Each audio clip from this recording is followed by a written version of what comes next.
Punjab GK ਦੇ ਕੁਝ question ਆਪਾਂ ਡਿਸਕਸ ਕਰਦੇ ਹਾਂ ਅੱਜ ਔਰ ਪਹਿਲਾ ਕੁਐਸਚਨ ਦੇਖਦੇ ਹਾਂ ਸਾਡੇ ਕੋਲ ਕਿਹੜਾ ਆਉਂਦਾ ਹੈ। ਪਹਿਲਾ ਕੁਐਸਚਨ ਹੈ in which year was president rule imposed in Punjab for the first time. ਪਹਿਲੀ ਵਾਰ ਪੰਜਾਬ ਦੇ ਵਿੱਚ ਪ੍ਰੈਜ਼ੀਡੈਂਟ ਰੂਲ ਕਦੋਂ ਲੱਗਿਆ। ਇੱਥੇ ਕੁਐਸਚਨ ਕਈ ਵਾਰ ਇਹ ਵੀ ਆਇਆ ਕਿ ਪੰਜਾਬ 'ਚ ਕਿੰਨੀ ਵਾਰ ਪ੍ਰੈਜ਼ੀਡੈਂਟ ਰੂਲ ਲੱਗ ਚੁੱਕਿਆ ਹੋਇਆ ਹੈ। ਪੰਜਾਬ ਦੇ ਵਿੱਚ ਪ੍ਰੈਜ਼ੀਡੈਂਟ ਰੂਲ 8 ਵਾਰ ਲੱਗ ਚੁੱਕਿਆ ਹੋਇਆ ਹੈ। ਦੈਟ ਇਜ਼ ਕੁਝ ਸਟੇਟਾਂ ਐਸੀਆਂ ਨੇ ਜਿਵੇਂ ਪੰਜਾਬ ਹੋ ਗਿਆ, ਕੇਰਲ ਹੋ ਗਿਆ, ਇਹਨਾਂ ਸਟੇਟਾਂ ਦੇ ਵਿੱਚ ਪ੍ਰੈਜ਼ੀਡੈਂਟ ਰੂਲ ਬਹੁਤ ਜ਼ਿਆਦਾ ਲੱਗਿਆ ਹੈ। ਔਰ ਜੇ ਪਹਿਲੀ ਵਾਰ ਪ੍ਰੈਜ਼ੀਡੈਂਟ ਰੂਲ ਲੱਗਿਆ ਹੋਵੇ ਤਾਂ ਉਹ ਵੀ ਪੰਜਾਬ 'ਚ ਲੱਗਿਆ ਸੀਗਾ ਔਰ ਉਹ ਕਦੋਂ ਲੱਗਿਆ ਸੀਗਾ 1951 ਦੇ ਵਿੱਚ ਲੱਗਿਆ ਸੀਗਾ।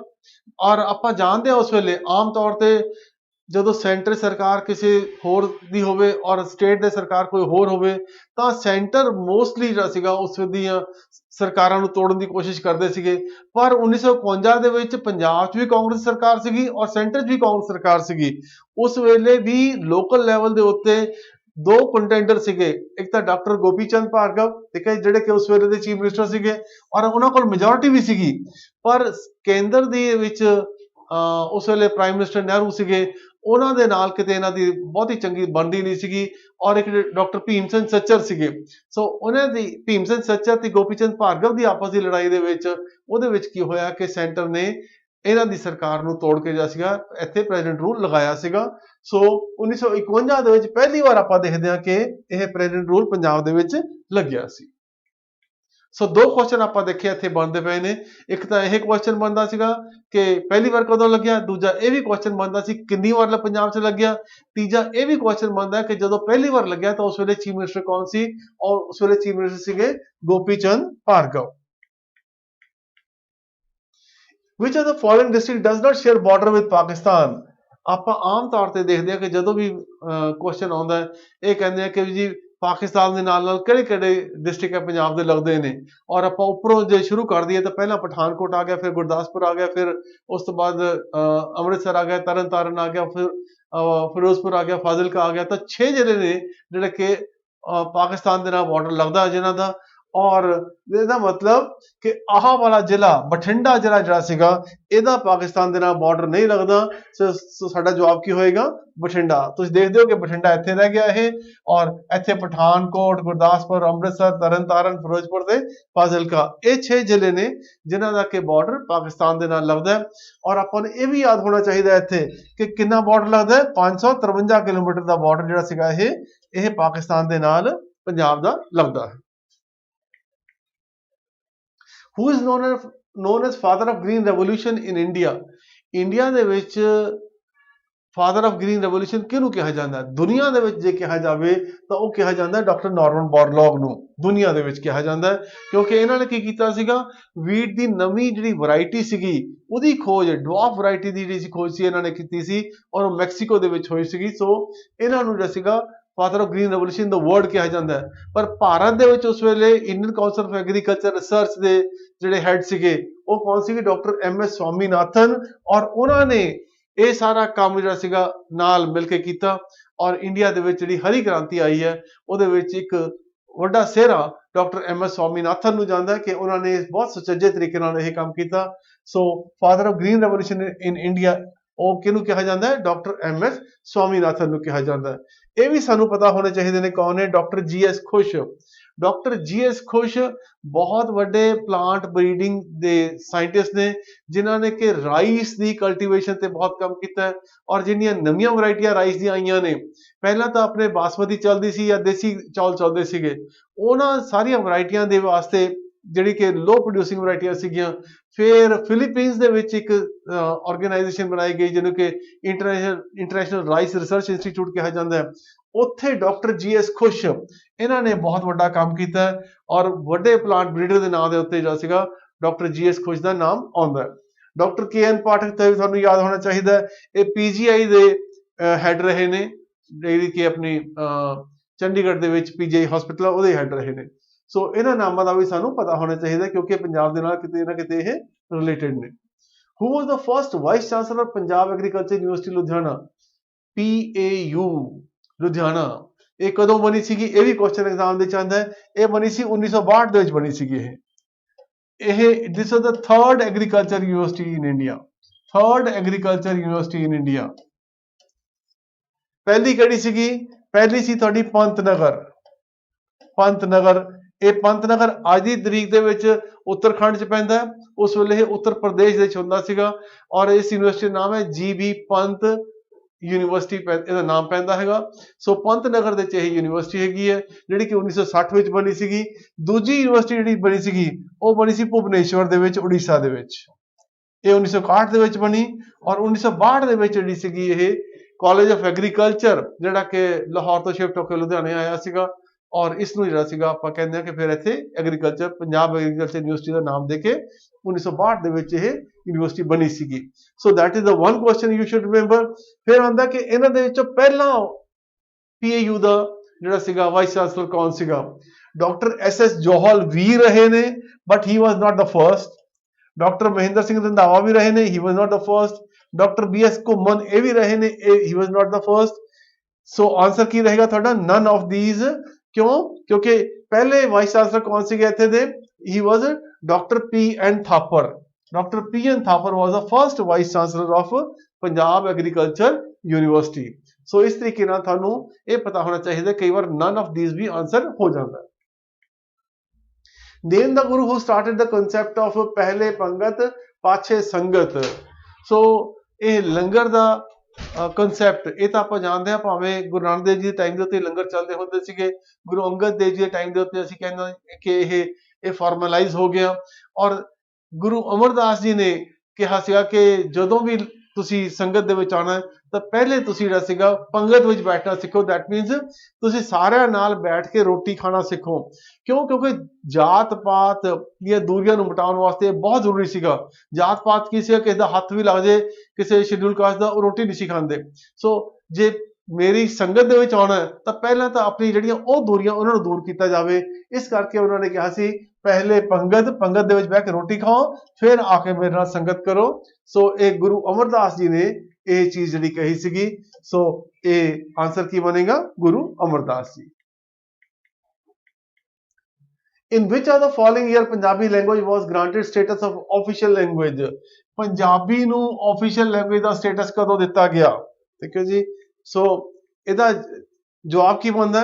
ਬੇਸਿਕਲੀ 1967 ਦੇ ਵਿੱਚ। 1967 ਚ ਅਸੀਂ ਕੀ ਦੇਖਦੇ ਹਾਂ ਕਿ ਉਸ ਵੇਲੇ ਸਰਦਾਰ ਲਛਮਣ ਸਿੰਘ ਗਿੱਲ ਪੰਜਾਬ ਦੇ ਚੀਫ ਮਿਨਿਸਟਰ ਸੀਗੇ ਔਰ ਉਹਨਾਂ ਨੇ ਇੱਕ ਐਕਟ ਜਿਹੜਾ ਬਣਾਇਆ ਸੀਗਾ, ਪੰਜਾਬ ਆਫੀਸ਼ੀਅਲ ਲੈਂਗੁਏਜ ਐਕਟ 1967, ਉਹ ਬਣਾਇਆ ਸੀਗਾ ਔਰ ਉਹਦੇ ਮੁਤਾਬਕ ਪੰਜਾਬੀ ਨੂੰ ਜਿਹੜਾ ਸੀਗਾ ਇੱਕ ਆਫੀਸ਼ੀਅਲ ਸਟੇਟਸ ਦਿੱਤਾ ਗਿਆ ਪੰਜਾਬ ਦੇ ਵਿੱਚ ਕਿ ਜਿਹੜੀ ਪੰਜਾਬੀ ਲੈਂਗੁਏਜ ਹੈ that will be the official language of Punjab. Paunchi is an ornament which is worn on। ਪਿਛਲੀ ਵੀਡੀਓ ਦੇ ਵਿੱਚ ਜਦੋਂ ਗੱਲ ਕਰ ਰਹੇ ਸੀਗੇ ਉਹਦੇ ਵਿੱਚ ਸ਼ਾਇਦ ਮੈਂ ਕਹਿਤਾ ਸੀਗਾ ਕਿ ਪੌਂਚੀ ਜਿਹੜੀ ਗਲੇ 'ਚ ਪਾਈ ਜਾਂਦੀ, ਸੌਰੀ ਇਟ ਇਜ਼ ਗਲੇ ਦੇ ਵਿੱਚ ਨਹੀਂ, ਇਹ ਹੱਥ ਆਪਣੀ ਕਲਾਈ ਦੇ ਵਿੱਚ ਪਾਈ ਜਾਂਦੀ ਹੈ, ਰਿਸਟ ਦੇ ਉੱਤੇ ਪਾਈ ਜਾਂਦੀ ਹੈ। ਸੋ ਇਹਦਾ ਜਵਾਬ ਕੀ ਹੈ ਪੌਂਚੀ ਦਾ? ਦੈਟ ਇਜ਼ ਰਿਸਟ ਇਹਦਾ ਜਵਾਬ ਹੋਏਗਾ। ਸੋ ਇਹ ਚੀਜ਼ ਪਤਾ ਹੋਣੀ ਚਾਹੀਦੀ ਹੈ। ਪੌਂਚੀ ਜਿਹੜੀ ਸੀਗੀ ਇਹ ਕਲਾਈ ਦੇ ਵਿੱਚ ਜਿਹੜੀ ਸੀਗੀ ਇਹ ਪਾਈ ਜਾਂਦੀ ਹੈ। At which place does the Beas river originate at? Beas ਦਰਿਆ ਕਿੱਥੋਂ originate ਹੁੰਦਾ ਹੈ? ਇਹ originate ਹੁੰਦਾ ਹੈ ਤੁਹਾਡਾ ਰੋਹਤਾਂਗ ਪਾਸ ਦੇ ਵਿੱਚ ਜਗ੍ਹਾ ਦੇ ਉੱਤੇ originate ਹੁੰਦਾ ਹੈ ਜਿਹੜਾ ਕਿ ਮਨਾਲੀ ਦੇ ਕੋਲ ਪੈਂਦਾ ਔਰ ਉੱਥੋਂ ਹੀ ਤਕਰੀਬਨ ਆਪਾਂ ਦੇਖਦੇ ਹਾਂ ਇੱਕ ਹੋਰ ਦਰਿਆ ਵੀ originate ਹੁੰਦਾ। ਇਹ ਵੀ ਸਾਨੂੰ ਪਤਾ ਹੋਣਾ ਚਾਹੀਦਾ ਹੈ ਕਿ ਦੂਜਾ ਦਰਿਆ ਕਿਹੜਾ originate ਹੁੰਦਾ। ਇਹ ਆਨਸਰ ਕੀ ਹੋਏਗਾ ਸਾਡਾ? ਇਹ ਰੋਹਤਾਂਗ ਪਾਸ ਇੱਥੇ ਜਿਹੜਾ ਸੀ ਇਹ originate ਹੁੰਦਾ। ਦੂਜਾ ਦਰਿਆ ਕਿਹੜਾ originate ਹੁੰਦਾ ਇੱਥੇ? ਰਾਵੀ ਵੀ ਦੇ ਨੇੜੇ ਤੇੜੇ ਜਿਹੜਾ ਸੀਗਾ ਉਹ ਵੀ ਇੱਥੋਂ ਹੀ originate ਹੁੰਦਾ। ਮਾਨਸਰੋਵਰ ਲੇਕ ਤੋਂ ਅਸੀਂ ਜਾਣਦੇ ਹਾਂ, ਬੇਸਿਕਲੀ ਮਾਨਸਰੋਵਰ ਦੇ ਨਾਲ ਜਿਹੜੀ ਲੇਕ ਪੈਂਦੀ ਹੈ ਉੱਥੋਂ ਨਾਲ ਹੀ ਆਪਣੀ ਸਤਲੁਜ ਵੀ ਨਿਕਲਦੀ ਹੈ, ਉੱਥੋਂ ਹੀ ਨਾਲ ਹੀ ਇੰਡਸ ਵੀ ਨਿਕਲਦੀ ਹੈ। ਮੂਲਰ ਲੇਕ ਤੋਂ ਜਿਹੜਾ ਸੀ ਆਪਾਂ ਜਾਣਦੇ ਹਾਂ ਜੇਹਲਮ ਜਿਹੜੀ ਸੀ ਉਹ ਨਿਕਲਦੀ ਹੈ। ਗੰਗੋਤਰੀ ਤੋਂ ਜਿਹੜਾ ਸੀਗਾ ਅਸੀਂ ਜਾਣਦੇ ਹਾਂ ਕਿ ਗੰਗਾ ਨਿਕਲਦੀ ਹੈ। ਸੋ ਇੱਥੇ ਸਾਡਾ ਜਵਾਬ ਕੀ ਹੋਏਗਾ? ਰੋਹਤਾਂਗ ਪਾਸ ਸਾਡਾ ਜਵਾਬ ਹੋਏਗਾ। Which treaty led to the removal of ਰਾਣੀ ਜਿੰਦਾਂ? ਠੀਕ ਹੈ ਜੀ। ਜਦੋਂ ਮਹਾਰਾਜਾ ਰਣਜੀਤ ਸਿੰਘ ਦੀ ਡੈਥ ਹੋਈ 1839 ਦੇ ਵਿੱਚ, ਉਸ ਤੋਂ ਬਾਅਦ ਅਸੀਂ ਦੇਖਦੇ ਹਾਂ ਕਿ ਪਹਿਲਾਂ ਉਹਨਾਂ ਦੇ ਪੁੱਤਰ ਖੜਕ ਸਿੰਘ, ਫਿਰ ਉਸ ਤੋਂ ਬਾਅਦ ਨੌ ਨਿਹਾਲ ਸਿੰਘ, ਫਿਰ ਉਸ ਤੋਂ ਬਾਅਦ ਸ਼ੇਰ ਸਿੰਘ ਔਰ ਉਸ ਤੋਂ ਬਾਅਦ ਦੇ ਸੀਗੇ ਦਲੀਪ ਸਿੰਘ ਜਿਹੜੇ ਕਿ ਉਸ ਵੇਲੇ 5 ਸਾਲ ਦੀ ਉਮਰ ਦੇ ਸੀਗੇ, ਉਹਨਾਂ ਨੂੰ ਮਹਾਰਾਜਾ ਥੋਪਿਆ ਗਿਆ ਕਿਉਂਕਿ 5 ਸਾਲ ਦਾ ਜਿਹੜਾ ਇਨਸਾਨ ਹੈ ਉਹ ਤਾਂ ਕੋਈ ਡਿਸੀਜਨ ਲੈ ਨਹੀਂ ਸਕਦਾ, ਮਾਈਨਰ ਹੈਗਾ। ਇਸ ਕਰਕੇ ਉਹਦੇ ਮਦਰ ਬੇਸਿਕਲੀ ਉਹ ਇੱਕ ਤਰ੍ਹਾਂ ਦੇ ਗਾਰਡੀਅਨ ਹੋਣ ਕਰਕੇ ਉਹ ਸਾਰਾ ਕਾਜ ਭਾਰ ਸੰਭਾਲ ਰਹੇ ਸੀਗੇ। ਸੋ ਸਾਰੀ ਜਿਹੜੀ ਪਾਵਰ ਸੀਗੀ that was in the hands of Rani Jindan. So Rani Jindan ਨੂੰ ਜਿਹੜਾ ਸੀਗਾ ਇਹ ਅੰਗਰੇਜ਼ ਨਹੀਂ ਸੀ ਚਾਹੁੰਦੇ ਕਿ ਵੀ ਉਹ ਜਿਹੜੀ ਸੀਗੀ ਸਾਰਾ ਕਾਜ-ਪਾਜ ਸੰਭਾਲੇ, ਕਿਉਂਕਿ ਉਹ ਬਹੁਤ ਪਾਵਰਫੁਲ ਸੀਗੀ। ਪਾਵਰਫੁਲ ਹੋਣ ਦੇ ਨਾਲ ਉਹਦੀ ਚਲਦੀ ਸੀਗੀ ਕਿਤੇ ਨਾ ਕਿਤੇ, ਸਾਰੇ ਜਿਹੜੀ ਸੀ ਉਹਦੀ ਗੱਲ ਮੰਨਦੇ ਵੀ ਸੀਗੇ, ਕਿਉਂਕਿ ਮਹਾਰਾਜਾ ਸਾਹਿਬ ਦੀ ਜਿਹੜੀ ਸੀਗੀ ਉਹ ਇਕਲੌਤੀ ਆਪਾਂ ਕਹਿ ਸਕਦੇ ਹਾਂ ਉਸ ਵੇਲੇ ਰਾਣੀ ਜਿਹੜੀ ਕਿ ਜਿਉਂਦੀ ਬੱਚੀ ਸੀਗੀ। ਤੋ ਇਸ ਕਰਕੇ ਅੰਗਰੇਜ਼ਾਂ ਨੇ ਇੱਕ ਇਹ ਵੀ ਚਾਲ ਚੱਲੀ ਕਿ ਕਿਸੇ ਨਾ ਕਿਸੇ ਤਰੀਕੇ ਨਾਲ ਰਾਣੀ ਜਿੰਦਾਂ ਨੂੰ ਇੱਥੋਂ ਹਟਾਇਆ ਜਾਵੇ।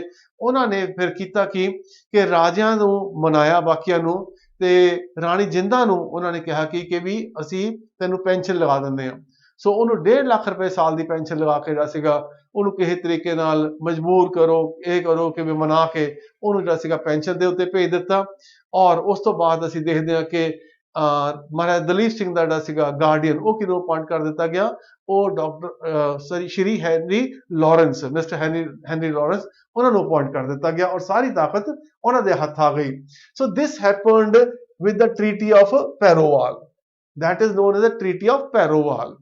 This happened after first Anglo-Sikh War, ਜਿਹੜੇ ਕਿ ਆਪਾਂ ਜਾਣਦੇ ਹਾਂ ਕਿ 1845-46 ਦੇ ਵਿੱਚ ਹੋਈਆਂ ਸੀਗੀਆਂ, ਔਰ 1845-46 ਤੋਂ ਔਰ ਉਸ ਤੋਂ ਬਾਅਦ ਉਸ ਦੇ ਵਿੱਚ ਫੈਸਲਾ ਇਹ ਹੋਇਆ ਸੀਗਾ ਕਿ ਅੰਗਰੇਜ਼ ਥੋੜੀ ਦੇਰ ਵਾਸਤੇ ਇੱਥੇ ਆ ਕੇ ਲਾਹੌਰ ਦੇ ਵਿੱਚ ਰੁਕਣਗੇ ਔਰ ਦਸੰਬਰ ਦੇ ਵਿੱਚ ਆਪਣੀਆਂ ਫੌਜਾਂ ਨੂੰ ਉਹ ਵਾਪਸ ਆਪਣੇ ਇਲਾਕੇ ਜਿਹੜਾ ਸੀਗਾ ਸਤਲੁਜ ਦੇ ਪਰਲੇ ਪਾਸੇ ਲੈ ਜਾਣਗੇ। But this did not happen.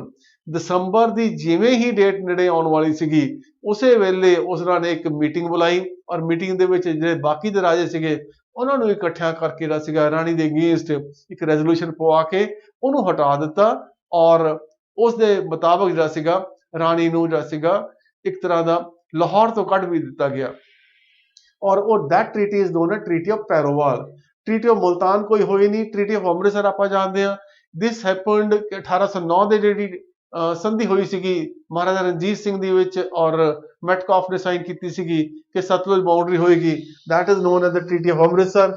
Treaty of Lahore ਜਿਹੜੀ ਸੀਗੀ 1846 ਤੋਂ ਬਾਅਦ ਹੋਈ ਹੈ, ਉਹਨੂੰ ਟ੍ਰੀਟੀ ਆਫ ਲਾਹੌਰ ਕਿਹਾ ਜਾਂਦਾ ਹੈ, ਜਿਹੜੀ ਕਿ ਹੋਈ ਸੀ ਜਦੋਂ ਕਿ ਪਹਿਲੀ ਲੜਾਈ ਖਤਮ ਹੋਈ ਔਰ ਉਸ ਲੜਾਈ ਦੀ ਖਤਮ ਹੋਣ ਤੋਂ ਬਾਅਦ ਲਾਹੌਰ ਦਰਬਾਰ ਤੋਂ ਕਸ਼ਮੀਰ ਜਿਹੜਾ ਸੀਗਾ ਉਹ ਅਲੱਗ ਕਰਕੇ ਲੈ ਲਿੱਤਾ ਗਿਆ ਔਰ ਉਹ ਗੁਲਾਬ ਸਿੰਘ ਨੂੰ ਵੇਚਿਆ ਗਿਆ। ਇਸ ਦੇ ਨਾਲ ਉਹਨਾਂ ਦੇ ਉੱਤੇ ਜੁਰਮਾਨੇ ਲਗਾਏ ਗਏ। ਇਸ ਤਰ੍ਹਾਂ ਇੱਕ ਦੀ ਟ੍ਰੀਟੀ ਜਿਹੜੀ ਸੀਗੀ ਉਹ 1846 ਵਿੱਚ ਹੋਈ, that is known as treaty of Lahore. Who did Guru Nanak meet at Baghdad? ਜਦੋਂ ਬਗਦਾਦ ਦੇ ਵਿੱਚ ਗੁਰੂ ਨਾਨਕ ਦੇਵ ਜੀ ਆਪਣੀ ਉਦਾਸੀਆਂ ਵੇਲੇ ਗਏ ਸੀਗੇ ਤਾਂ ਉਸ ਵੇਲੇ ਉਹ ਕਿਹਨੂੰ ਮਿਲੇ ਸੀਗੇ? ਤਾਂ ਉਸ ਵੇਲੇ ਉੱਥੇ ਸ਼ੇਖ ਬਹਿਲੋਲ, ਇੱਥੇ ਸ਼ੇਖ ਆਉਣਾ ਚਾਹੀਦਾ, ਐਚ ਨਾਲ ਪੈਣਾ ਚਾਹੀਦਾ, ਸ਼ੇਖ ਬਹਿਲੋਲ ਇਹਨੂੰ ਮਿਲੇ ਸੀਗੇ। ਔਰ ਬਾਕੀ ਆਪਾਂ ਜਾਣਦੇ ਹਾਂ ਕਿ ਬੁੱਲੇ ਸ਼ਾਹ ਤਾਂ ਗੁਰੂ ਗੋਬਿੰਦ ਸਿੰਘ ਦੇ ਟਾਈਮ ਦੇ ਉੱਤੇ ਹੋਏ ਨੇ। ਰੁਕਨੁਦੀਨ ਨੂੰ ਉੱਥੇ ਮੱਕੇ ਮਿਲੇ ਸੀਗੇ। ਸੱਜਣ ਠੱਗ ਦਾ ਜਿਹੜਾ ਸੀਗਾ ਉਹ ਠੱਗ ਸੀਗਾ, ਇਹ ਤਾਂ ਜਿਹੜਾ ਸੀਗਾ ਇਹ ਉਸ ਜਗ੍ਹਾ ਦੇ ਬਗਦਾਦ ਦੇ ਵਿੱਚ ਨਹੀਂ ਸੀਗਾ। ਸੋ ਆਨਸਰ ਸਾਡਾ ਕੀ ਹੋਏਗਾ? ਸ਼ੇਖ ਬਹਿਲੋਲ ਜਿਹੜਾ ਸੀਗਾ ਆਪਣਾ ਇਹ ਜਵਾਬ ਹੋਏਗਾ। What is the name of the scheme launched by government of Punjab to check the ever increasing menace of female feticide? Female feticide ਰੋਕਣ ਵਾਸਤੇ, ਦੈਟ ਮੀਨਸ ਕਿ ਜਿਹੜਾ ਭਰੂਣ ਹੱਤਿਆ ਰੋਕਣ ਵਾਸਤੇ, ਤਾਂ ਕਿ ਕੁੜੀਆਂ ਜਿਹੜੀਆਂ ਸੀਗੀਆਂ ਉਹਨਾਂ ਦੀ ਹੱਤਿਆ ਨੂੰ ਰੋਕਣ ਵਾਸਤੇ ਕਿਹੜੀ ਸਕੀਮ ਸ਼ੁਰੂ ਕੀਤੀ ਗਈ ਹੈ? ਉਸ ਸਕੀਮ ਦਾ ਨਾਮ ਹੈ ਬੇਬੇ ਲਾਡਲੀ ਕਲਿਆਣ ਸਕੀਮ। ਇਹ ਸਕੀਮ ਲਾਂਚ ਕੀਤੀ ਗਈ ਸੀਗੀ। ਨੈਕਸਟ ਕੁਐਸਚਨ ਹੈ, India is about to achieve the SDG goal with MMR। Basically ਇਹ ਕਰੰਟ ਅਫੇਅਰ ਦਾ ਕੁਐਸਚਨ ਵੀ ਬਣ ਜਾਂਦਾ ਹੈ ਕਿਉਂਕਿ ਇਹ ਹੁਣੇ ਇਨਫੋਰਮੇਸ਼ਨ ਆਈ ਹੈ।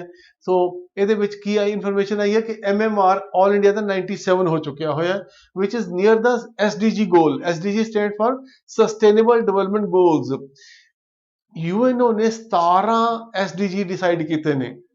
ਉਹਦੇ ਵਿੱਚ ਪਾਵਰਟੀ ਨੂੰ ਦੂਰ ਕਰਨ ਵਾਸਤੇ, ਪੜ੍ਹਾਈ ਨੂੰ ਇੰਪਰੂਵ ਕਰਨ ਵਾਸਤੇ, ਜਾਂ ਹੰਗਰ ਇੰਡੈਕਸ ਨੂੰ ਇੰਪਰੂਵ ਕਰਨ ਵਾਸਤੇ, ਇਹ ਸਾਰੀਆਂ ਚੀਜ਼ਾਂ ਜਿਹੜੀਆਂ ਸੀਗੀਆਂ ਆਪਣੀ ਲੈਵਲ ਉੱਚਾ ਕਰਨ ਵਾਸਤੇ, ਇਨਕਮ ਇੰਪਰੂਵ ਕਰਨ ਵਾਸਤੇ, ਇਹ 17 ਗੋਲ ਜਿਹੜੇ ਸੀ ਬਣਾਏ ਹੋਏ ਨੇ, ਉਹਨਾਂ ਨੂੰ ਕੀ ਕਹਿੰਦੇ ਨੇ?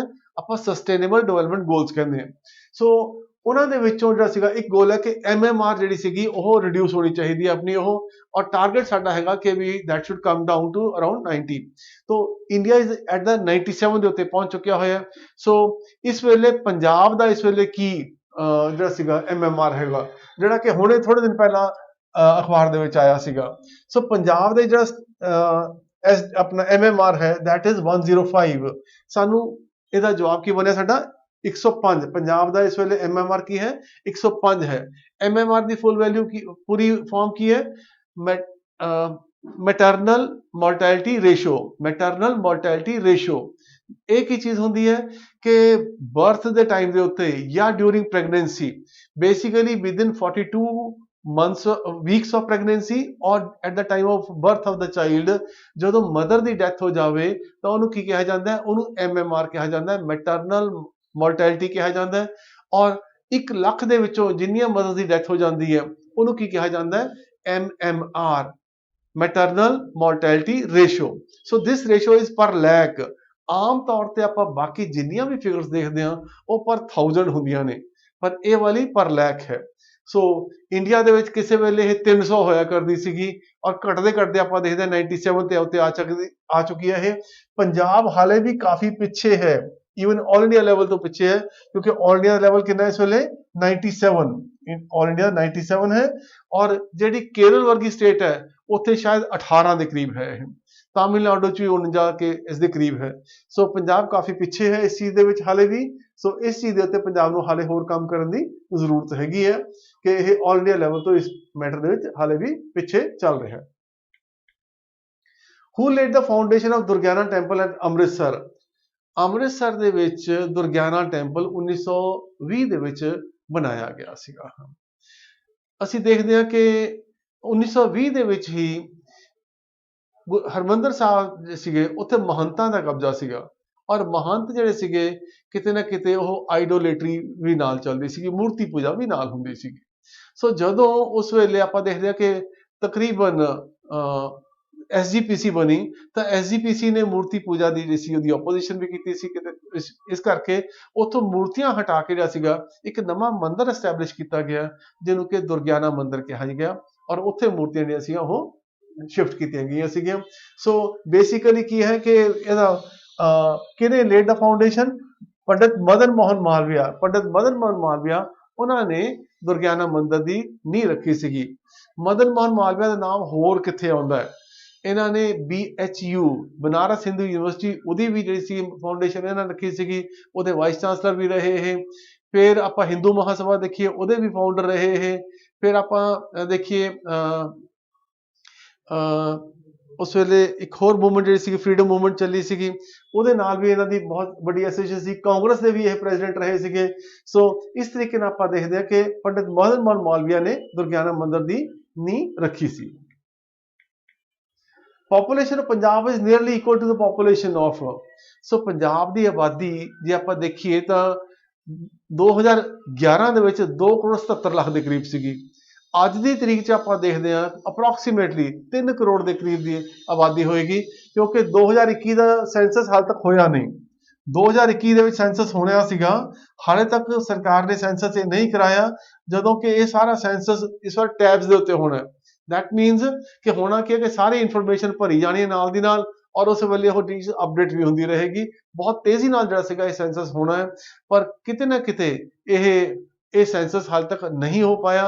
पहला तो कोविड करके जिहड़ा सीगा नहीं हो पा रहा सीगा, हुण सरकार ने हाले तक ये नहीं किया। इहदे पिछे उन्हां दियां कोई ना कोई कारण होणगे, पर आपां नूं ये देखना कि हुण पंजाब दी पॉपुलेशन इन्हां चों किहड़े कंट्री दे नाल ज़्यादा मिलदी है। यूके की पॉपुलेशन सानू पता होनी चाहिए है, अप्रोक्सीमेटली 7 करोड़ है, ठीक है जी। USA की कोई 30 करोड़ के करीब है, 30 तो 40 के विच है। यदि 50 लाख है फिनलैंड की आबादी। ये जिन्ने अमीर देश ने ना बहुते वड्डे, फिनलैंड हो गया तुहाडा, फिर स्वीडन हो गया, नॉर्वे हो गया, इन्हां दी आबादियां कोई 50 लाख 40 लाख 70 लाख इहदे करीब ही है। इहदी आबादी जिहड़ी सीगी कोई 3 साढ़े 3 करोड़ के करीब की इहदी आबादी होएगी, ठीक है जी। सो वी कैन से कि पंजाब की आबादी जिहड़ी सी कनेडा दे आबादी दे नेड़े है। सो साडा जवाब की होएगा इत्थे, कनेडा साडा जवाब होएगा। Who was the first CM after linguistic reorganization of Punjab in 1966? 1966 ਦੇ ਵਿੱਚ ਜਦੋਂ ਪੰਜਾਬ ਦੀ ਵੰਡ ਹੋਈ ਤਾਂ ਉਸ ਵੇਲੇ ਪੰਜਾਬ ਦਾ ਪਹਿਲਾ ਚੀਫ ਮਿਨਿਸਟਰ ਕਿਹਨੂੰ ਬਣਾਇਆ ਗਿਆ। ਸੋ ਸਾਨੂੰ ਇਹ ਪਤਾ ਹੋਣਾ ਚਾਹੀਦਾ ਹੈ ਕਿ ਪੰਜਾਬ ਦਾ ਚੀਫ ਮਿਨਿਸਟਰ ਤਾਂ ਪਹਿਲਾਂ ਹੀ ਹੋਣਾ ਚਾਹੀਦਾ ਸੀਗਾ। ਇਹਦੇ ਵਿੱਚ ਨਵੀਂ ਕਿਹੜੀ ਗੱਲ ਹੈ? ਨਹੀਂ। ਪੰਜਾਬ ਦੇ ਵਿੱਚ ਜਦੋਂ ਇਹਦੀ ਵੰਡ ਹੋਈ ਤਾਂ ਪਹਿਲਾਂ ਉੱਥੇ ਪ੍ਰੈਜ਼ੀਡੈਂਟ ਰੂਲ ਲਗਾ ਦਿੱਤਾ ਗਿਆ ਸੀਗਾ। ਉਸ ਤੋਂ ਪ੍ਰੈਜ਼ੀਡੈਂਟ ਰੂਲ ਲਗਾਉਣ ਤੋਂ ਬਾਅਦ ਫਿਰ ਜਿਹੜਾ ਆਪਾਂ ਦੇਖਦੇ ਹਾਂ ਕਿ ਬਿੱਲ ਪਾਸ ਹੋਇਆ ਔਰ ਬਿੱਲ ਪਾਸ ਕਰਕੇ ਜਿਹੜਾ ਸੀਗਾ ਉਸ ਵੇਲੇ ਫਿਰ ਪੰਜਾਬ ਦੇ ਵਿੱਚ ਨਵਾਂ ਚੀਫ ਮਿਨਿਸਟਰ ਅਸੀਂ ਅਪਾਇੰਟ ਕੀਤਾ ਗਿਆ। ਔਰ who was the first chief minister of reorganized Punjab? He was Giani Gurmukh Singh Musafir. He was the first chief minister of the Punjab after 1966। 1967 ਦੇ ਵਿੱਚ ਇਹ ਚੀਫ ਮਿਨਿਸਟਰ ਪੰਜਾਬ ਦੇ ਬਣੇ ਸੀ। Who was prime minister in the administration of Maharaja Ranjit Singh? Maharaja Ranjit Singh ਦੇ ਦਰਬਾਰ ਦੇ ਵਿੱਚ ਉਹਨਾਂ ਦਾ ਮੇਨ ਜਿਹੜਾ ਸੀਗਾ ਪ੍ਰਧਾਨ ਮੰਤਰੀ, ਉਹਨਾਂ ਦਾ ਖਾਸ ਮੰਤਰੀ ਉਹ ਕੌਣ ਸੀਗਾ? ਸੋ ਆਪਾਂ ਦੇਖਦੇ ਹਾਂ ਇੱਥੇ ਕੌਣ ਸੀਗਾ। ਇਟ ਵਾਜ਼ ਰਾਜਾ ਧਿਆਨ ਸਿੰਘ। ਆਪਾਂ ਨੇ ਜਦੋਂ ਹਿਸਟਰੀ ਪੜ੍ਹਦੇ ਹਾਂ ਉਹਦੇ ਦੇਖਦੇ ਹਾਂ ਕਿ 3 ਡੋਗਰਾ ਬ੍ਰਦਰ ਸੀਗੇ, ਇੱਕ ਸੀ ਧਿਆਨ ਸਿੰਘ, ਇੱਕ ਸੀ ਗੁਲਾਬ ਸਿੰਘ, ਸੀ ਸੁਚੇਤ ਸਿੰਘ। ਇਹ ਤਿੰਨੋਂ ਭਰਾ ਸੀਗੇ ਜਿਹੜੇ ਕਿ ਮਹਾਰਾਜਾ ਰਣਜੀਤ ਸਿੰਘ ਦੇ ਦਰਬਾਰ ਦੇ ਵਿੱਚ ਉਹਨਾਂ ਦੇ ਕੋਲ ਨੌਕਰੀ ਕਰਦੇ ਸੀਗੇ। ਗੁਲਾਬ ਸਿੰਘ ਕੋਲ ਮੁਲਤਾਨ ਦਾ ਏਰੀਆ ਸੀਗਾ, ਉਹਦੇ ਦੀਵਾਨ ਸੀਗੇ ਉਹ। ਧਿਆਨ ਸਿੰਘ, ਸੁਚੇਤ ਸਿੰਘ ਜਿਹੜਾ ਸੀਗਾ ਸ਼ਾਇਦ ਉਹਦੀ ਪਹਿਲਾਂ ਕਿਤੇ ਡੈਥ ਹੋ ਗਈ ਸੀਗੀ। ਸੋ ਇਸ ਤਰੀਕੇ ਨਾਲ ਜਿਹੜਾ ਸੀਗਾ ਆਪਾਂ ਦੇਖਦੇ ਹਾਂ ਕਿ ਰਾਜਾ ਧਿਆਨ ਸਿੰਘ ਵਾਜ਼ ਦਾ ਫੇਵਰੇਟ ਆਫ ਮਹਾਰਾਜਾ ਰਣਜੀਤ ਸਿੰਘ। ਔਰ ਜਦੋਂ ਵੀ ਤੁਸੀਂ ਕੋਈ ਫੋਟੋ ਦੇਖੋ ਮਹਾਰਾਜਾ ਰਣਜੀਤ ਸਿੰਘ ਦੀ, ਇਹ ਹਮੇਸ਼ਾ ਰਣਜੀਤ ਸਿੰਘ ਦੇ ਪਿੱਛੇ ਖੜੇ ਹੁੰਦੇ ਸੀਗੇ ਹਮੇਸ਼ਾ। ਔਰ ਦਰਬਾਰ ਦੇ ਵਿੱਚ ਜਦੋਂ ਮੈਂ ਹਿਸਟਰੀ ਪੜ੍ਹ ਰਿਹਾ ਸੀਗਾ ਉਹਦੇ 'ਚ ਲਿਖਿਆ ਹੋਇਆ ਕਿ ਉਹਦੇ ਸਾਹਮਣੇ ਕਦੇ ਬੈਠਿਆ ਨਹੀਂ ਧਿਆਨ ਸਿੰਘ, ਹਮੇਸ਼ਾ ਉਹਦੇ ਬੈਗ ਦੇ ਉੱਤੇ ਖੜੇ ਰਹਿੰਦੇ ਸੀਗੇ। ਇਹਨਾਂ ਦਾ ਮੁੰਡਾ ਸੀਗਾ ਧਿਆਨ ਸਿੰਘ ਦਾ ਮੁੰਡਾ, ਉਹਦਾ ਨਾਂ ਸੀ ਹੀਰਾ ਸਿੰਘ। ਔਰ ਹੀਰਾ ਸਿੰਘ ਜਿਹੜਾ ਸੀਗਾ ਮਹਾਰਾਜਾ ਰਣਜੀਤ ਸਿੰਘ ਦਾ ਬਹੁਤ ਫੇਵਰੇਟ ਸੀਗਾ, ਉਹਨੂੰ ਆਪਣੇ ਕੋਲ ਬਿਠਾ ਕੇ ਰੱਖਦੇ ਹੁੰਦੇ ਸੀਗੇ। ਸੋ ਇਸ ਤਰੀਕੇ ਨਾਲ ਦਾ ਜਵਾਬ ਕੀ ਬਣਦਾ? ਦੈਟ ਇਜ਼ ਰਾਜਾ ਧਿਆਨ ਸਿੰਘ।